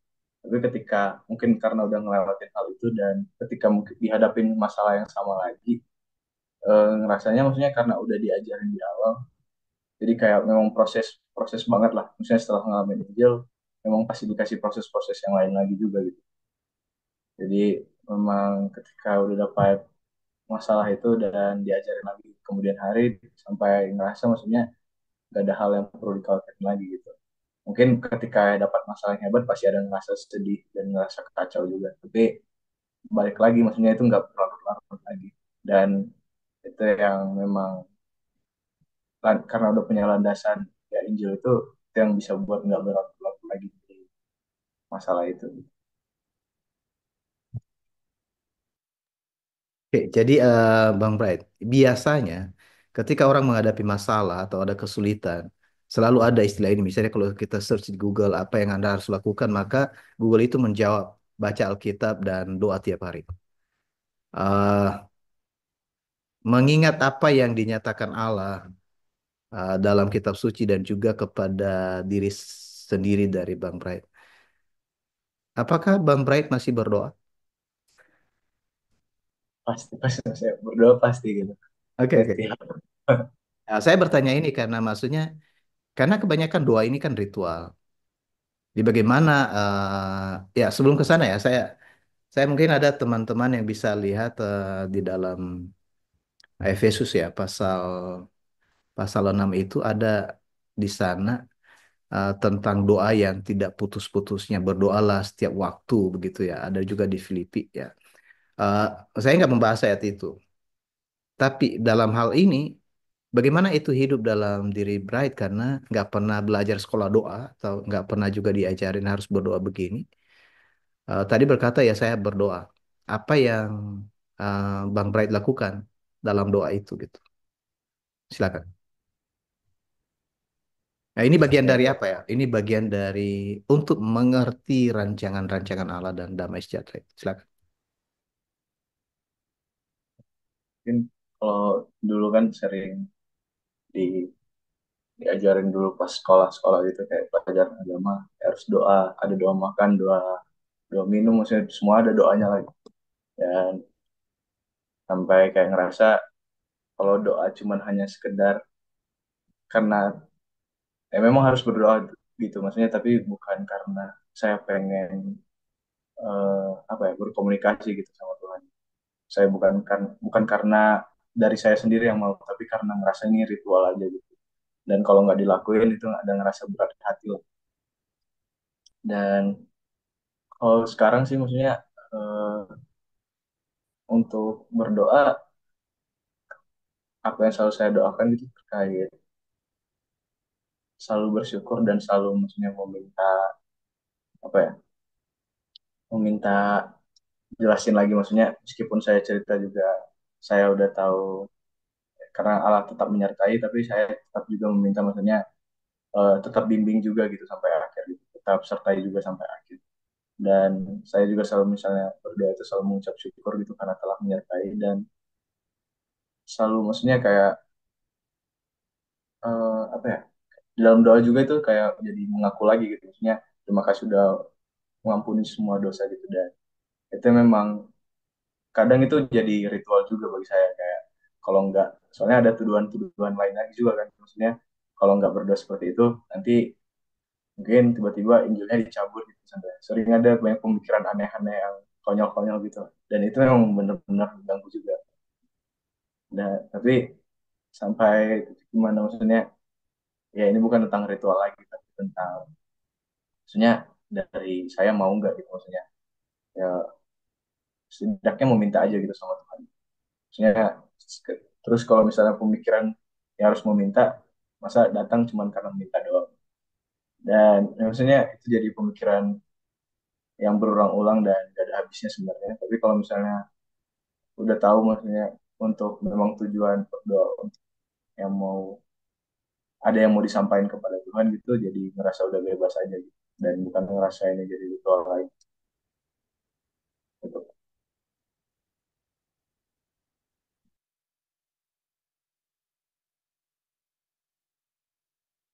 Oke, Bang Bright dan teman-teman, saya kirim ayat Yeremia 29 ayat 11 di sana. Sebab aku ini mengetahui rancangan-rancangan apa yang ada padaku mengenai kamu, demikianlah firman Tuhan, yaitu rancangan damai sejahtera dan bukan rancangan kecelakaan, untuk memberikan kepadamu em, hari depan yang penuh harapan. Tadi Bang Bright sudah menyinggung tentang tidak ritual, meskipun ada seperti malah Bang Bright sampai berkata tadi itu pikiran-pikiran konyol memang ketika ada tuduhan-tuduhan seperti itu dan maunya lakukan ini tergoda untuk melakukan ritual. Tapi ada sesuatu yang mengajarin dalam dalam diri dan itu rohnya sebenarnya. Jadi tidak perlu ada orang yang mengajarin kita tentang hal-hal itu, tetapi roh itu mengajar. Tapi bukan berarti kita tidak tinggal dalam persekutuannya. Nah, tadi ada kaitan dengan pertanyaan siapa tadi ya? Mungkin Kak Yeni tentang bagaimana kalau misalnya kuliah putus gitu ya. Yang saya mau tanyakan ini berhubungan dengan rancangan kecelakaan. Jadi, ketika seseorang mengalami kesulitan hidup, jadi kadang ada dalam pemikiran mereka, mereka mengira itu adalah hukuman Allah atau kesulitan hidup itu adalah pukulan gitu. Jadi kebanyakan orang itu lebih menerima yang dalam tanda petik baik-baik daripada yang dianggap tidak baik. Dan teringat itu waktu terjadi kepada Ayub kan, ketika istrinya frustrasi dan berkata, kutuki saja Allahmu itu. Dan Ayub menjawab bahwa Masakan kita mau terima yang baik-baik dan yang seperti ini kita nggak terima gitu. Nah, menerima yang ini maksudnya menerima yang dianggap orang baik dan menerima yang dianggap kecelakaan. Jadi maksudnya kecelakaan itu kan nggak mungkin Allah merancang kecelakaan meskipun dia membawa kita ke pembuangan gitu. Setuju ya? Jadi nggak mungkin Allah ketika dia melewatkan kita atau seperti bahasa Daud melewatkan kita di lembah kekelaman itu bukan rancangan kecelakaan karena di sana pun dia ada bersama kita. Oke, jadi Bang Bright, sejauh mana Bang Bright memegang keyakinan itu bahwa dalam kondisi apapun, apakah itu sudah cukup kuat dalam dirimu bahwa memang tidak lagi memikirkan mau baik atau tidak baik situasi ini, tetapi rancangan Allah tetap jalan sampai akhir. Silakan. Mau nanya Pak, sejauh mananya gimana? Kurang ngerti. Apakah sudah kokoh di dalam hati Bang Bright bahwa memang jawaban yang mutlak itu adalah rancangan Allah, bukan rancangan kita? Artinya di tengah-tengah rancangan Allah itu pun, ketika kita buat rancangan entah jadi atau tidak, itu tidak pernah menjadi kekhawatiran kita lagi karena Allah sudah menetapkan rancangannya. Itu rancangan keberhasilan, rancangan damai sejahtera, rancangan masa depan. Dan meskipun ada situasi-situasi yang kelihatan dalam tanda petik seperti celaka, tapi ternyata Allah ada di sana. Silakan. Oh, cerita tentang pengalaman yang masih sering eh, dirasain lah, maksudnya terkait hal itu kayak mungkin awal-awal banget ketika misalnya ada dapet masalah, selesai masalah, baru ngerasa kayak oh rupanya disertain Tuhan gitu. Sampai dimana kayak pas ngalamin masalahnya jadi ngerasa maksudnya Tuhan tetap menyertai gitu, tapi tetap harus harus saya lewatin. Jadi kayak mungkin yang kayak tadi yang Paul cerita, yang Ayub tadi maksudnya masa Tuhan udah ngasih semua yang baik, tapi ada hal yang kayak gini kita nggak bisa terima juga. Dan mungkin itu juga yang selalu saya terapin ke pemikiran saya juga kayak eh, ketika dapatin masalah bukan berarti kalau dulu tuh sering sering banget kayak ada masalah mungkin masalah yang berat gitu dan sering dipikiran kayak marah-marah sendiri gitu sama Tuhan gitu kayak kenapa ini maksudnya kenapa harus dibuat ini ke saya gitu kenapa enggak kenapa harus dibuat gitu kan bisa aja dihindari kan bisa aja maksudnya ya kalau Tuhan yang ngatur ya tinggal usah dilakuin aja gitu. Tapi ya sampai di mana di sekarang itu kayak ngerasa eh, memang bukan maksudnya mau dia ngasih masalah yang seberat apapun tapi dia tetap ada di dalam itu dia tetap menyertai dan itu memang selalu nguatin juga maksudnya ketika ngadapin ya banyak masalah banyak konflik tapi tetap tetap sadar maksudnya bahwa tetap ada dia di tetap ada Almasih juga maksudnya kayak yang papa cerita juga pas awal maksudnya ketika orang yang udah meninggal juga tetap ada Almasih yang menyertai gitu setelah itu. Dan itu juga maksudnya berarti tanda kutip maksudnya nggak ada kekhawatiran lagi terkait ya bagaimana ke depannya gitu karena ya ketika orang memang udah ngalamin kecil berarti memang dia udah tahu maksudnya dan dia udah pegang maksudnya rancangan yang paling besar yang mau diberikannya. Oke, baik. Makasih Bang Bright. Ada tulisan dari Kak ini dari yang Bang Bright sampaikan. Kekhawatiran bisa jadi silih berganti dan ada kekacauan yang membuat kekhawatiran. Tapi ada suatu ketetapan di hati untuk tetap berharap pada Allah karena tetap dalam penyertaannya. Percaya penuh pada Allah dalam Al-Masih. Hal itu sangat memberkati saya yang saat ini sedang dalam kekhawatiran. Oke, itu pernyataan dari Kak ini. Bagaimana Bang Bright mau respon? Ya eh, kan Kak Rin yang bilang misalnya terkait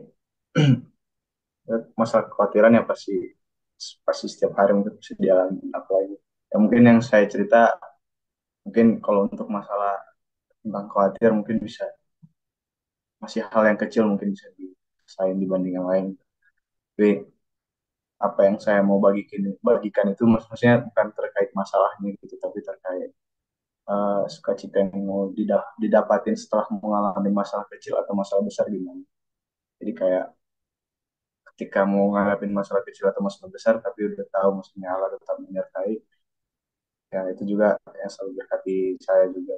Terima kasih Karin. Oke, Bang Bright, biasanya kalau orang di apa namanya atau ada orang yang kita dengar ketika dia bercerita tentang masalahnya, saya nggak tahu teman-teman di sini, mereka selalu berkata masalahku yang paling besar. Tapi Bang Bright barusan berkata tidak, masalahku kecil dibanding yang lain. Itu jarang itu. Karena kita selalu merasa kita adalah orang yang paling dizolimi, yang paling ditekan, yang paling merasa tidak beruntung di bumi ini. Kira-kira seperti itu ya. Dan para pengikut Kristus itu mereka tidak pernah mengeluh ya. Karena pengharapan itu bahwa apapun yang menimpa mereka meskipun hal yang paling besar dibanding yang lain, mereka kan tidak berpikir minoritas. Di negeri ini kita selalu ada mental minoritas. Karena minoritas kita berpikir, wah kasihan sekali kami. Jadi mental yang diminta dikasihani gitu. Pernyataan itu Bang Bright sangat menolong karena enggak, masalah yang lain lebih besar dari masalah yang kualami. Tapi sebenarnya masalah Bang Bright juga adalah masalah yang besar. Tapi tidak menganggap itu lagi menjadi masalah besar karena Kristus. Apakah itu benar? Betul, Pak. Oke. Iya, eh, ini saya kembali ke Yeremia tadi ya. Saudara-saudara, ada tiga elemen yang penting dalam bagian ini sebenarnya. Yang pertama damai sejahtera. Kalau mau tulis ini nanti bisa ya dibuat catatan khusus damai sejahtera. Yang kedua hari depan dan yang ketiga pengharapan. Kita masih diskusi lebih jauh ini nanti di Amsal, tapi itu nanti hari Sabtu depan. Jadi berbicara soal damai sejahtera di Salom itu. Jadi Allah ingin kita memiliki kedamaian di tengah-tengah di mana ada kekacauan. Saya ulangi ya. Jadi Allah menginginkan kita mengalami kedamaian, ketenangan di tengah-tengah di mana ada kekacauan. Kita nggak pernah mengerti kedamaian yang sejati jika kita tidak tahu keadaan yang kacau, lalu di sana kita damai. Gimana pengalaman saudara? Yang kedua, itu tentang hari depan. Hari depan ini sebenarnya visi Allah yang melampaui masa sekarang. Jadi visi Allah itu yang melampaui masa sekarang itu artinya itu adalah kekekalan. Berbicara soal hari depan, bukan hari esok. Yang dimaksud, yang sering dinyanyikan itu, ya hari esok karena berkaitan dengan apa ya? Berkaitan dengan Matius pasal 6, ya, kesusahan hari ini cukuplah untuk ini, kesusahan hari ini sudah. Itu ada betulnya di bagian itu, tapi kebanyakan orang menafsir masa depan yang indah itu adalah hari esok di mana dia akan baik-baik di bumi ini. Menurut kitab suci, berbicara soal hari depan atau masa depan, itu berbicara soal kekekalan. Bagaimana pengalaman teman-teman malam ini? Apakah saudara sudah punya masa depan? Gimana itu? Sudah punya masa depan? Silahkan kasih komen dong. Karena kebanyakan orang berpikir, mana masa depanku? Mereka berpikir masa depannya itu ada di kuliah, masa depannya itu ada di pekerjaan, masa depannya itu ada di tetangga, masa depannya itu di mana-mana gitu kan. Tapi menurut kitab suci masa depan itu ada dalam kekekalan. Berarti itu maksudnya masa depan adalah dalam Kristus. Dalam konsep atau teori kita bisa berkata masa depanku dalam Kristus, tapi kita nggak ngerti apa-apa tentang itu. Itu berarti masa depan itu saudara jangan pernah letakkan di hal-hal yang sementara. Dan hal yang ketiga adalah pengharapan. Pengharapan ini sebenarnya berakar dalam Kristus. Jadi itu berbicara soal Anda dan saya pasti sampai di akhir. Itu maksudnya pasti selamat. Itu janji keselamatan. Jadi tadi dalam diskusi-diskusi dengan Bang Bright sebenarnya itu mengantar kita bahwa tidak ada sesuatu yang kita perlu khawatirkan karena semua sudah dijamin dalam rancangan Allah. Oke, sebelum saya bertanya tentang pertanyaan selanjutnya kepada Bang Bright, ah, bagaimana? Nggak ada tulisannya di dalamnya. Saya mau tanya, Pak. Bu Sonang, oke, silakan Bu Sonang langsung saja Bu. Oke, hai Bang Bright. Saya di Bandung juga loh. Bandung, Bandung Barat. Saya alumni Unpad, Jatinangor. Ini juga Unpad tahun 2022, tapi dia pindah eh, ke Unpar. Enggak, ini pertanyaan saya tentang doa dan damai sejahtera. Jadi gini, saya tuh kadang-kadang pernah, ya nggak kadang-kadang nggak pernah, tapi beberapa kali biasa suka bangun tengah malam gitu. Ada perasaan tidak damai sejahtera seperti itu ya. Jadi yang biasa saya lakukan tuh saya mendoakan gitu. Biasanya pribadi-pribadi, khususnya orang-orang dekat, sampai saya mendapatkan damai sejahtera gitu loh. Jadi sampai saya merasa, oh sudah selesai seperti itu ya. Nah, yang jadi pertanyaan saya tuh, apakah itu ritual, apakah itu hal yang benar? Itu yang saya lakukan. Termasuk juga apa eh, Bang Bright bilang tadi tentang kecelakaan. Sebenarnya saya nggak apa kemarin saya nyetir motornya yang nabrak saya dari samping, tapi karena saya mau pakai mobil saya yang salah gitu ya. Oke, saya selesaikan, tapi dia nggak mau selesai, dia mau panjang. Oke lah, saya gituin ya. Saya mau kasih uang, mungkin dia pengen uang lebih besar. Oke lah Pak, gitu. Intinya waktu itu saya nggak merasa damai sejahtera gitu dengan kejadian itu. Akhirnya saya malam nggak bisa tidur. Itu yang saya lakukan. Saya mendoakan situasi-situasi itu sampai saya merasa damai sejahtera. Yang menjadi pertanyaan saya, apakah itu eh, apa ya? eh, Sebenarnya apa yang kita lakukan kalau kita tidak damai sejahtera gitu loh? Apakah dengan doa atau apa seperti itu? Ya, terima kasih. Terima kasih Bu Sonang. Langsung aja Bang Bright, silakan. Ya, Bapaknya alumni, alumni. Senior kamu sekali. Langsung Bang Bright, ya, silakan. tadi yang terkait Gus dong bilang, maksudnya itu pernah dengar cerita juga dari mama gitu. Kalau mama juga kalau sering ngerasa nggak damai, katanya dia sering cerita ke Brad, dia sering ngedoain semua orang gitu. Dan itu yang memang dilakuinnya terus. Dan ketika maksudnya saya juga maksudnya pernah kalau nggak salah itu tanya ke bapak gitu, maksudnya ritual yang dimaksud itu seperti apa. Tapi maksudnya yang kalau yang dari saya alami gitu, ketika memang eh, apa ya, memang mungkin kalau misalnya dilakuin tiap hari itu bisa jadi namanya ritual juga, tapi ketika memang kita memang mau untuk ngelakuinnya dan memang ada tahu maksudnya landasan kita mau ngelakuin itu apa, jadi itu memang selalu nguatin gitu. Bukan terkait ritualnya lagi atau enggaknya gitu, tapi karena eh, kita memang udah ngedapat landasannya gitu. Jadi ketika memang udah mau ngelakuin, misalnya mau berdoa atau mau mau ngapa mau ngapain segala sesuatu lah gitu. Jadi bukan terkait ritual atau enggaknya gitu. Jadi terkait bagaimana eh, apa yang udah didapat, dan ketika udah didapat itu kita mau ngelakuin apa karena udah mendapat itu gitu. Ya gitu. Apa itu jelas atau agak berbelit-belit saya ngomong. Eh, jadi ada, jadi itu berkaitan dengan doa tadi ya. Di 1 Petrus pasal 4 ayat 7, ya bisa kirim ke sana.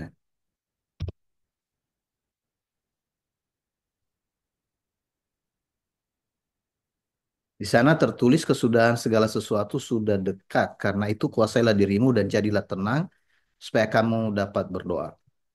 Jadi memang kita ada di penghujung akhir zaman ya, gitu. Jadi ketika menghadapi situasi itu kan situasi sehari-hari tadi seperti biasanya ini kan bisa terjadi secara spontan dan ya bisa kita punya respon juga berbeda masing-masing gitu ya. Seperti tadi Ibu Sonang. Dan ketika mengalami tidak damai sejahtera sepanjang malam mungkin berdoa seperti itu. eh Ya, betul yang Bang Bright katakan, bukan lagi berdoa ritual, tapi itu berdoa memang kebutuhan. Seharusnya memang dalam kehidupan kita, teman-teman, kita harus berdoa itu karena memang kita tahu itu keperluan, bukan karena kita tahu itu prasyarat gitu. Itu bedanya mungkin supaya bedakan antara ritual dengan mengapa kita harus berdoa. Jadi mengapa kita mendoakan yang lain tadi seperti Bang Bright, mendoakan semua orang dan seterusnya. Jadi bukan hanya berdoa pada masa-masa genting itu, tapi memang harus terus berdoa. Nah, sama seperti ini ya, yang teringat itu di siapa itu ya? Paulus dan Silas ya, yang menyanyi di penjara, betul ya? Mereka menyanyi, tiba-tiba penjara itu goncang. Nah, pertanyaannya, apakah karena mereka menyanyi penjara itu goncang, atau mereka memang biasa menyanyi dan Allah melakukan hal yang ajaib? Jadi orang lain meniru mereka menyanyi, nggak goncang-goncang, karena rumusnya bukan itu. Jadi dalam kehidupan kita ini perlu kita bangun kebiasaan yang bukan ritual, tapi satu kebiasaan di mana kita memang terus menyanyikan lagu rohani, nyanyian rohani ya, nyanyian kebenaran, kemudian kita memang harus terus berdoa dan seterusnya. Dan ada satu petunjuk di sana supaya bisa berdoa sebenarnya mana lebih dulu? Berdoa dulu supaya tenang atau tenang dulu supaya berdoa?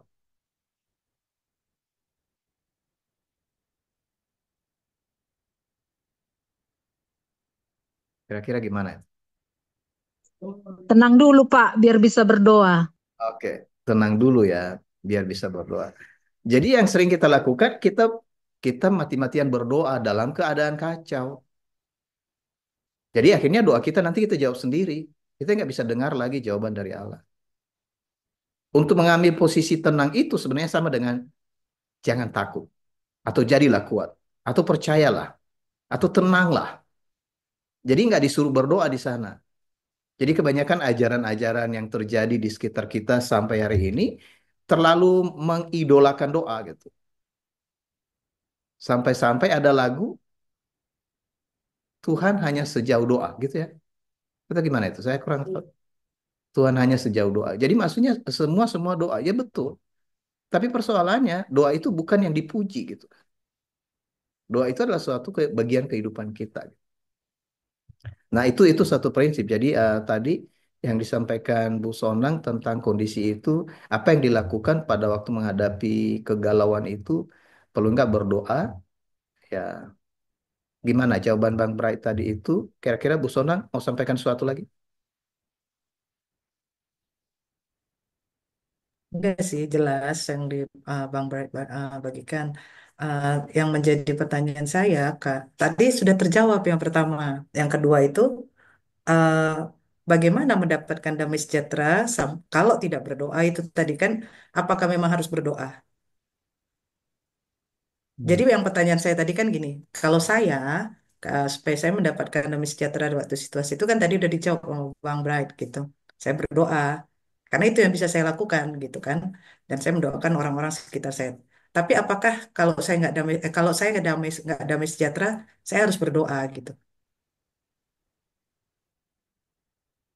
Ini pertanyaan selanjutnya ya.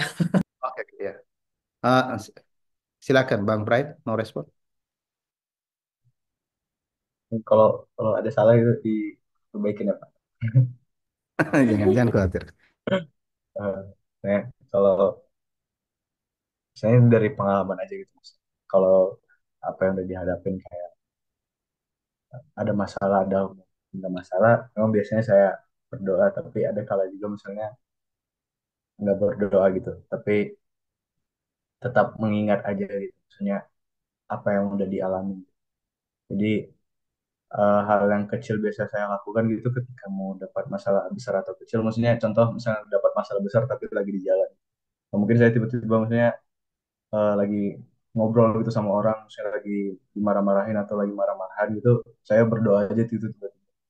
Tapi apa yang bisa saya lakukan maksudnya ketika ngedadak seperti itu, contoh kecilnya saya bisa mengingat aja gitu, maksudnya Allah menyertai gitu, Allah menyertai gitu. Dan ketika saya udah lewatin, biasanya sih saya berdoa dengan ya ucap syukur aja gitu telah membantu ngelewatin masalah itu gitu. Dulu biasanya kayak kalau udah dapat masalah lebih sering ya mungkin bahasanya kayak ngambek gitu ke Tuhan gitu. Maksudnya kenapa mesti dikasih kayak gini? Tapi sekarang lebih ke arah maksudnya tetap bersyukur aja, maksudnya apapun yang dialamin tetap dia sertai gitu, dan ngerasa maksudnya meskipun ya kayak dibilang tadi juga, maksudnya ya rancangan-rancangannya mau diberikan hal yang berat atau enggak pun tetap ada dia juga, tetap ada Allah masih juga. Jadi itu sih yang selalu ingat. Bang Bright, misalnya kalau saya kejar itu, ini kan bisa seperti yang dialami Bu Sonang tadi, ketika berhadapan satu masalah, kita kan bergumul di sana. Bang Bright menjawab, di situ pun kita sebenarnya bisa berdoa gitu. Dan boleh dikatakan ini kan damai sejahtera itu kan sudah kian ada dalam diri kita. Tapi ada sesuatu peristiwa yang membuat kita tidak damai Padahal kita damai. Jadi orang lain yang damai ini. Nah, yang berkaitan dengan itu, mungkin berkaitan dengan pertanyaan Bu Sonang, ini udah lewat ini, udah lewat masalah itu tadi. Lalu udah lewat 1 hari 2 hari mikir-mikir, aduh tadi sebenarnya itu nggak harus begitu gitu kan, sambil garuk-garuk kepala, jadi berdoa. Nah, bagaimana ini mau, jadi bagaimana ini supaya saya tenang itu karena gelisah terus karena ada tuduhan sesuatu tentang masalah itu tadi penyelesaiannya yang belum pas sekali gitu. Pengalaman Bang Bright ketika terjadi itu, saya udah tangkap sih tadi. Bisa bisa memberikan penegasan nggak? Ketika sedang berhadapan, apa yang dilakukan tadi berdoa. Ketika melewati, ya udah lewat ini, tapi kepikir-pikir lagi masalah kan. Mikir-mikir masalah yang sudah lewat nih. Apa yang Bang Bright lakukan? Ya, itu yang paling sering dihadapin biasanya, maksudnya ketika udah ngelewatin terus ada banyak tuduhan gitu, harusnya ngelakuin ini, harusnya ngelakuin gitu, harusnya kamu nggak boleh kayak gini gitu, sering banyak pikiran kayak gitu. Itu yang misalnya dari yang awal tadi cerita, maksudnya yang ngalamin kebebasan banget dan sukacita banget, ketika maksudnya udah ngalamin dan ada tuduhan, dan meskipun yang ngelakuin kesalahan juga dalam ngelewatin itu juga, itu bukan jadi apa ya, bukan jadi masalah lagi, tapi kayak jadi ajaran gitu, maksudnya penguatan lagi gitu bagi bagi saya gitu. Jadi lebih diajarin lagi maksudnya terkait, eh, misalnya kalau dapat masalah ini ya harusnya seperti ini, ya udah gitu, maksudnya nggak usah jadi, saya lebih sekarang maksudnya lebih sering kan nggak mau itu ngambil dalam hati lagi, dan maksudnya memikirkan itu lagi, tapi itu jadi pengajaran dan peneguhan lagi gitu. Jadi mungkin misalnya kalau udah ngalamin masalah gitu, tapi tiba-tiba ngeblank aja gitu, nggak bisa, tapi tetap dituduh terus gitu. Biasanya itu langsung, misalnya langsung hubungin orang terdekat, misalnya saya langsung hubungin papa gitu, dan dari cerita papa langsung nguatin lagi gitu. Tapi misalnya kalau masih bisa dihadapin sendiri, ya lebih ke arah apa ya, nggak, ngalamin itu jadi kayak, ini maksudnya jadi ajaran gitu, ini jadi peneguhan lagi bagi saya gitu. Oke, baik. Terima kasih Bang Bright. Eh, Gimana Bu Sonang? Nah, terima kasih. Itu sebenarnya tadi saya bertanya karena saya nggak damai sejahtera.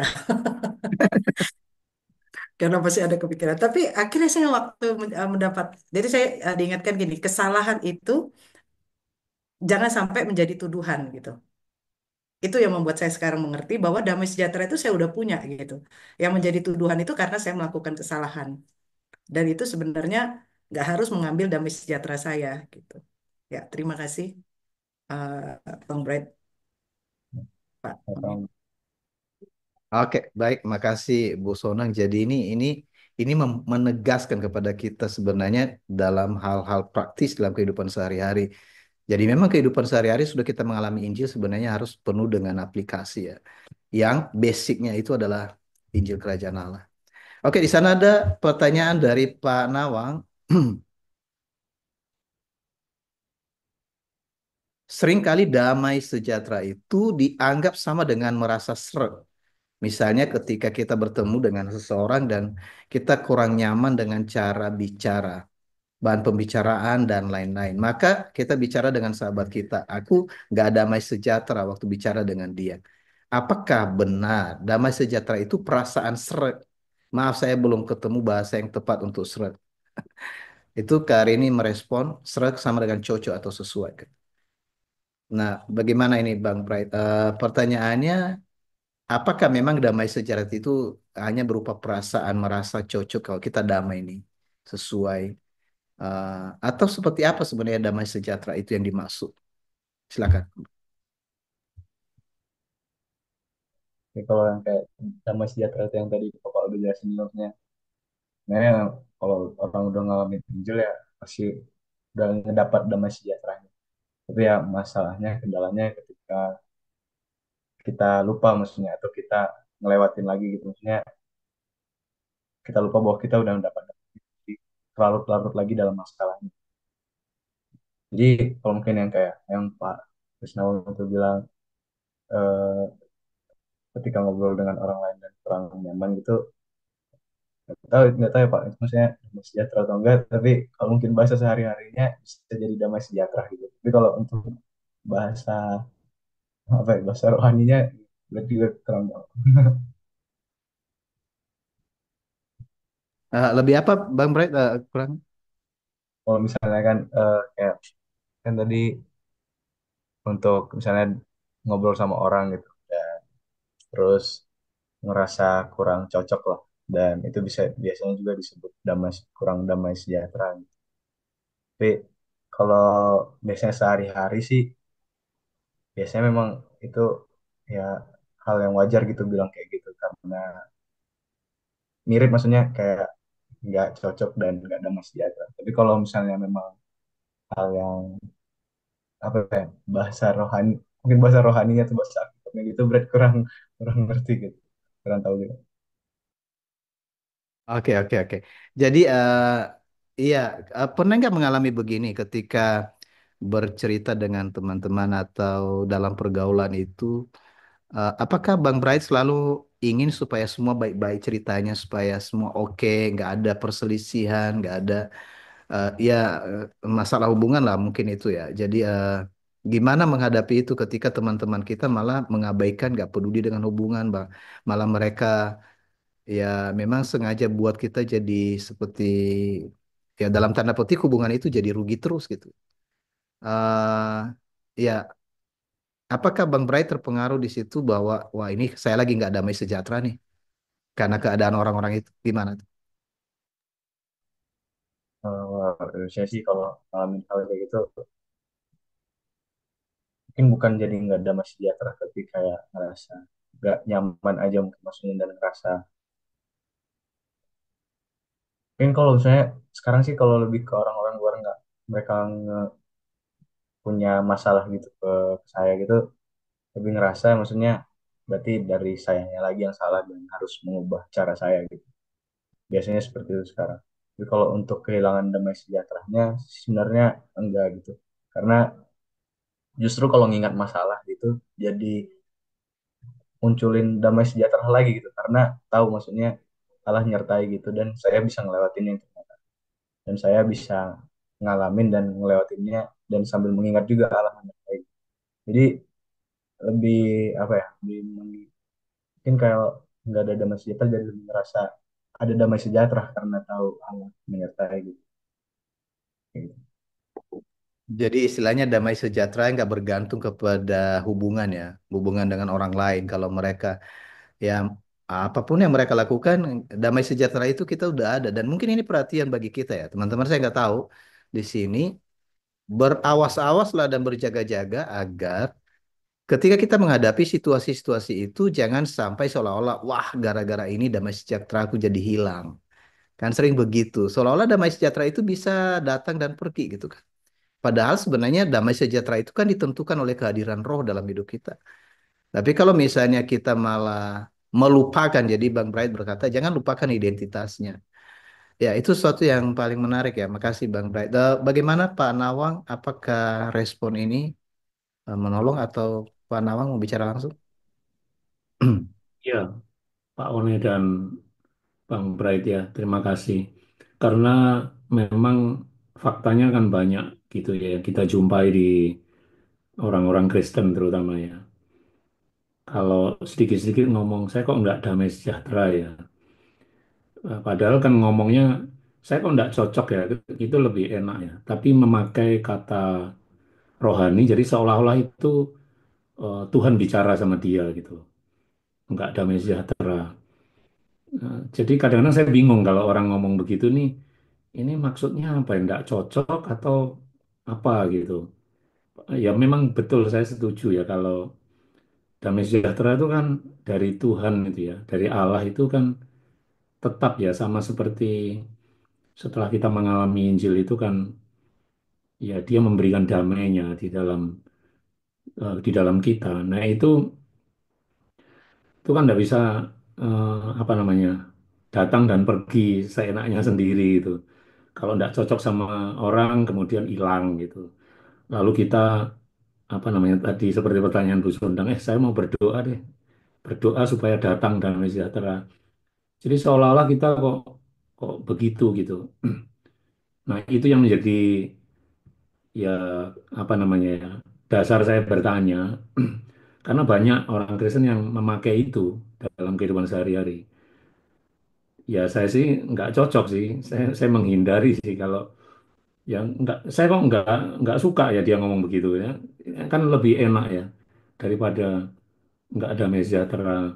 Apalagi di generasi di Gen Z itu nggak nyambung kalau misalnya saya ngomong sama anak saya ya. Saya pernah godain anak saya kan. Anak saya sedikit lebih muda dari Bang Bright ya. Saya nanya gini, papi kok anu ya, nggak damai sejahtera ya kamu? Apaan sih, Pi? Damai sejahtera apaan sih gitu? Kalau nggak suka ya bilang aja nggak suka gitu. Ya saya jadi ketawa ya, karena memang nggak bisa diterima gitu. Ini maksudnya apa gitu? Ya itu saja sih Pak. Terima kasih. Terima kasih Pak Nawang. Ini itulah bahasa yang dipakai sekarang untuk merohanikan semua gitu. Jadi kita malah bingung yang mana kerajaan Allah yang mana yang bukan gitu. Jadi itu jelas ya. Jadi saya nggak tahu tadi kesaksian Pak Nawang gimana Bang Bright. Uh, Kalau misalnya di ya orang-orang rohani bicara dengan Bang Bright nggak damai sejahtera saya ini kesan kesan Bang Bright itu apa?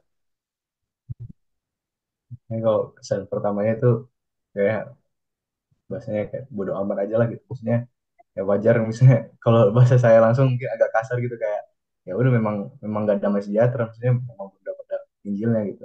Tapi mungkin yang mereka maksud gak damai sejahtera ya karena mungkin contohnya belum makan siang gitu, dan ngeluh gitu dan harus ngelakuin kerjaan terus bilang ya saya nggak damai sejahtera tapi ya itu bukan sebenarnya bukan gak damai sejahtera karena kecapean aja gitu.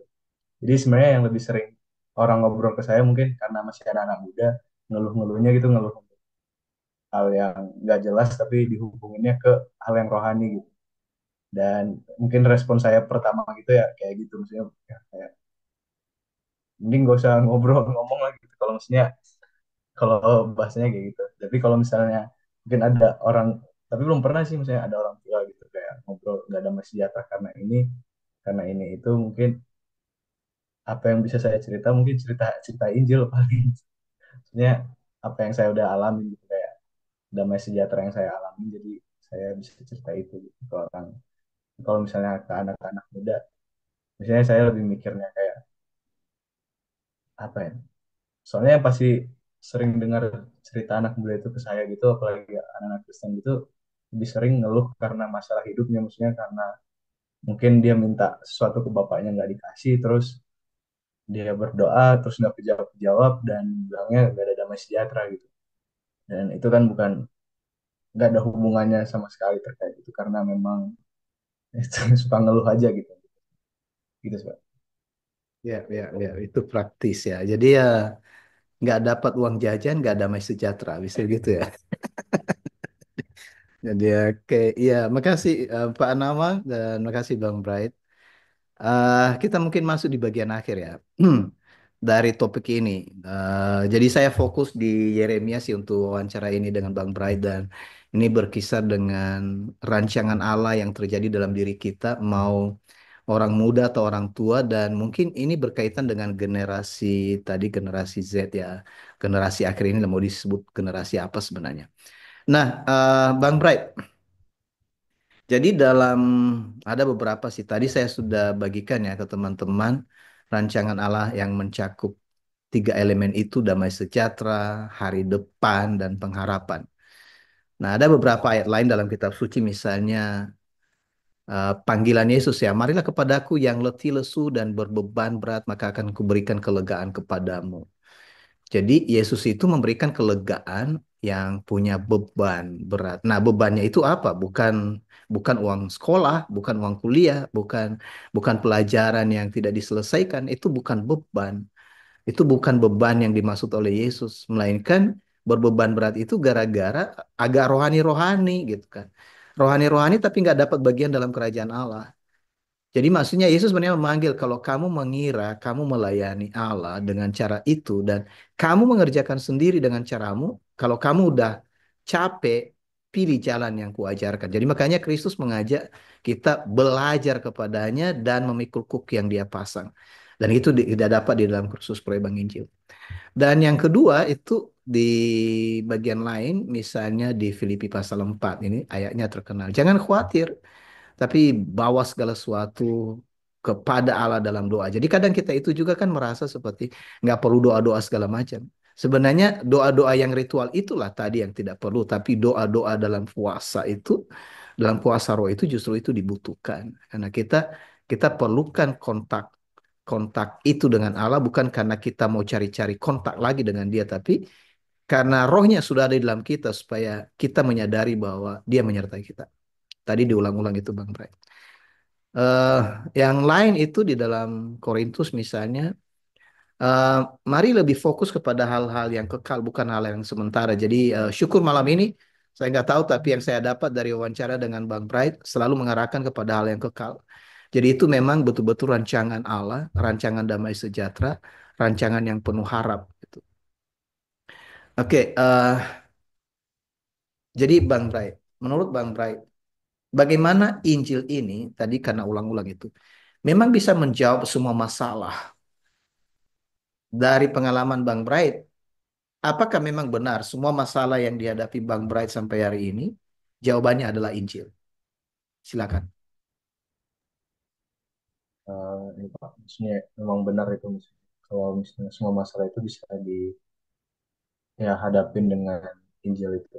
Saya dengan cara yang biasa saya lakuin juga tetap mengingat identitas saya sebagai ya, saksi Injil, dan tetap mengingat maksudnya rancangan yang paling besar diberikan Allah itu kepada kita semua itu ya Injilnya gitu.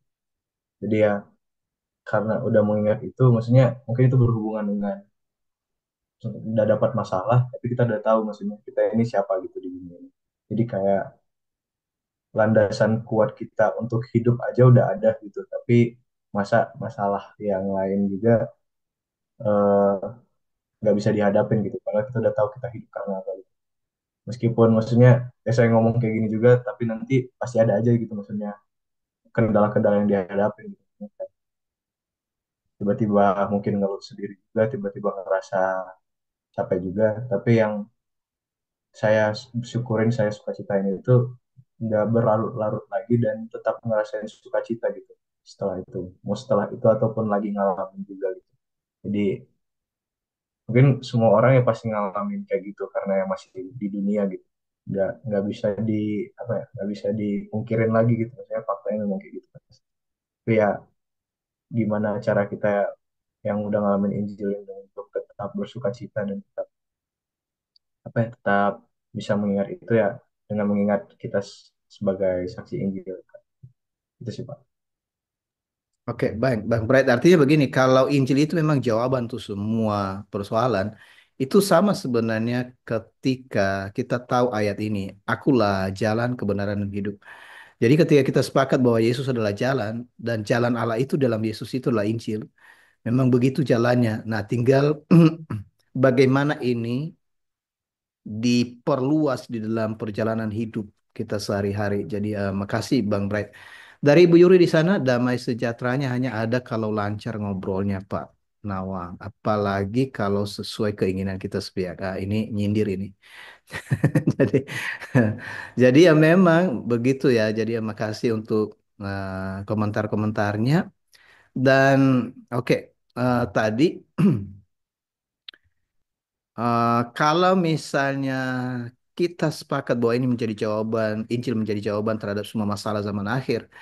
Saudara-saudara yang join malam ini, kita punya keluarga, kita punya sahabat, kita punya teman, kita punya keluarga di dalam rumah, mungkin anak-anak yang masih muda dan bagaimana supaya Injil ini sampai kepada mereka ini tanpa harus dipaksakan dan Bang Bright, dalam pengalaman Bang Bright di rumah sejak kecil, pernah nggak dipaksakan supaya harus nerima Injil atau ada trik-trik supaya Bang Bright itu nerima Injil?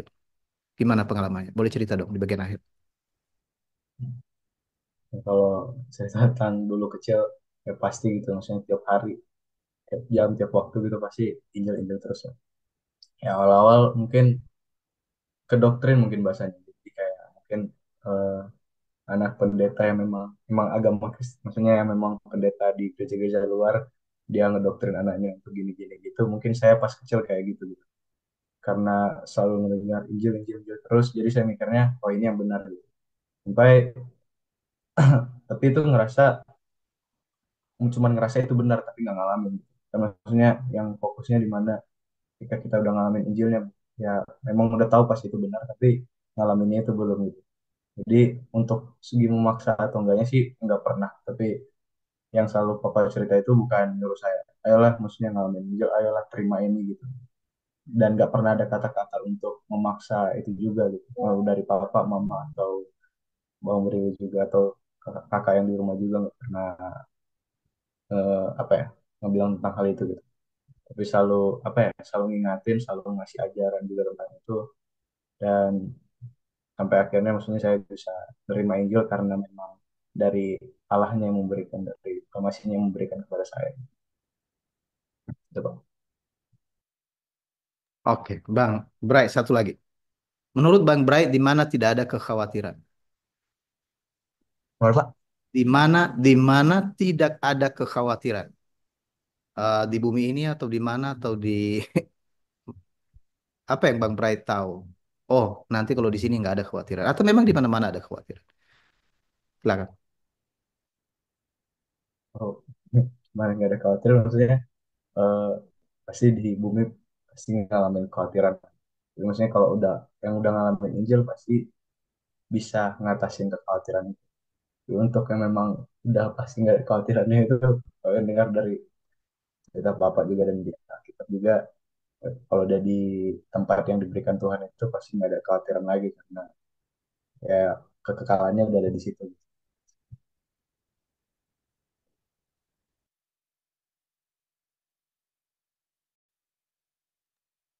Oke, Bang Bright, jadi nggak terasa kita sudah mau sampai di penghujung waktu.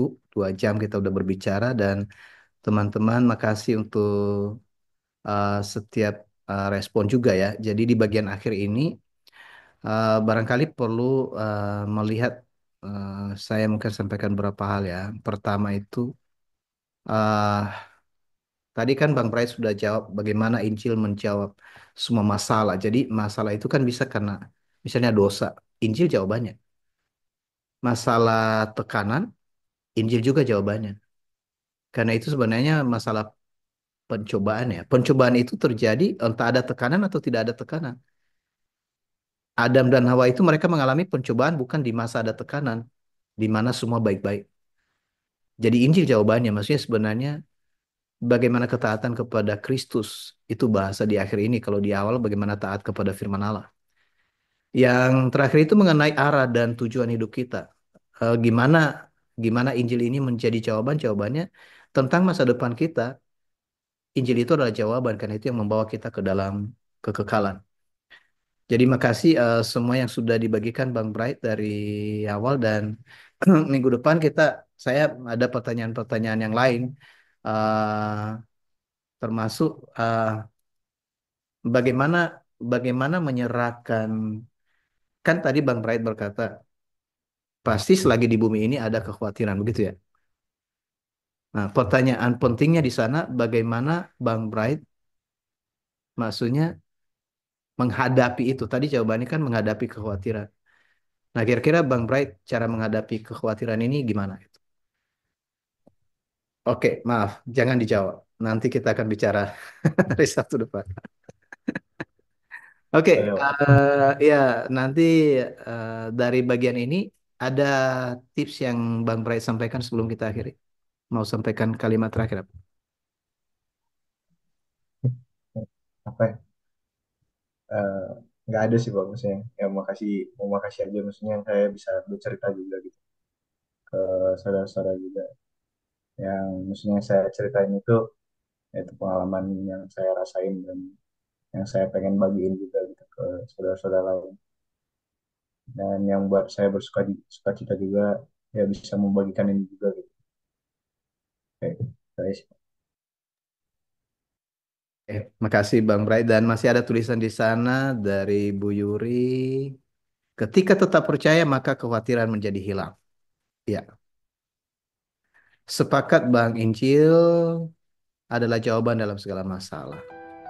Dari Karini, terima kasih Bang Bright Pak One untuk obrolan malam ini. Oke. Dari Granny, thanks Bang Bright, peneguhannya sukacita selalu punya pengharapan masa depan adalah kehidupan kekal bersama Kristus. Bersama saudara semua yang tetap dalam Kristus, damai sejahtera didapat dari Injil Immanuel.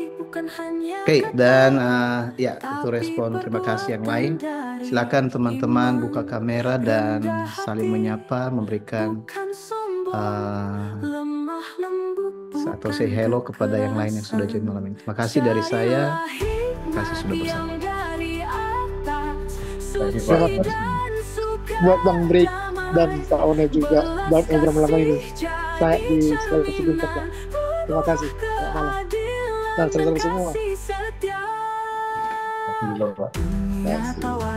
Terima kasih ya Bright sudah berbagi pengalaman ya bagaimana menghadapi kekhawatiran, karena tadi disampaikan bahwa karena sudah percaya penyertaan Allah itu akan maksudnya ada tetap di sana, itu menjadi peneguhan. Terima kasih Bang Bright.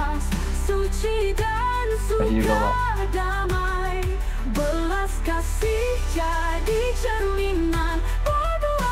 Ya, ada yang kelewat-kelewat yang saya tidak sempat baca tadi ya, dari tulisan Pak Roy rupanya, dari Bang Tony, Pak Fokman. Ya, di sana sudah saya baca aja ya. Salam Bright, terima kasih sudah berbagi bagaimana penyertaan Allah di semua keadaan, baik ketika melewati masalah di dalam penglihatan kita besar maupun kecil, dengan keyakinan demikian yang menghibur,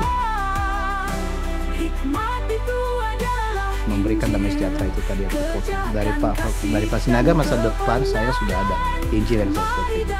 Dari Bang Tony, kadang kita merasa masalah kita lebih besar daripada masalah orang lain, padahal kalau kita tetap sadar di dalam Injil tidak ada masalah yang lebih besar karena kita sudah bebas dari dosa. Ya, terima kasih semuanya dan selamat malam, sampai ketemu besok di pertemuan ibadah para abdi pipa pagi jam 6.30 waktu Indonesia bagian Barat. Selamat malam.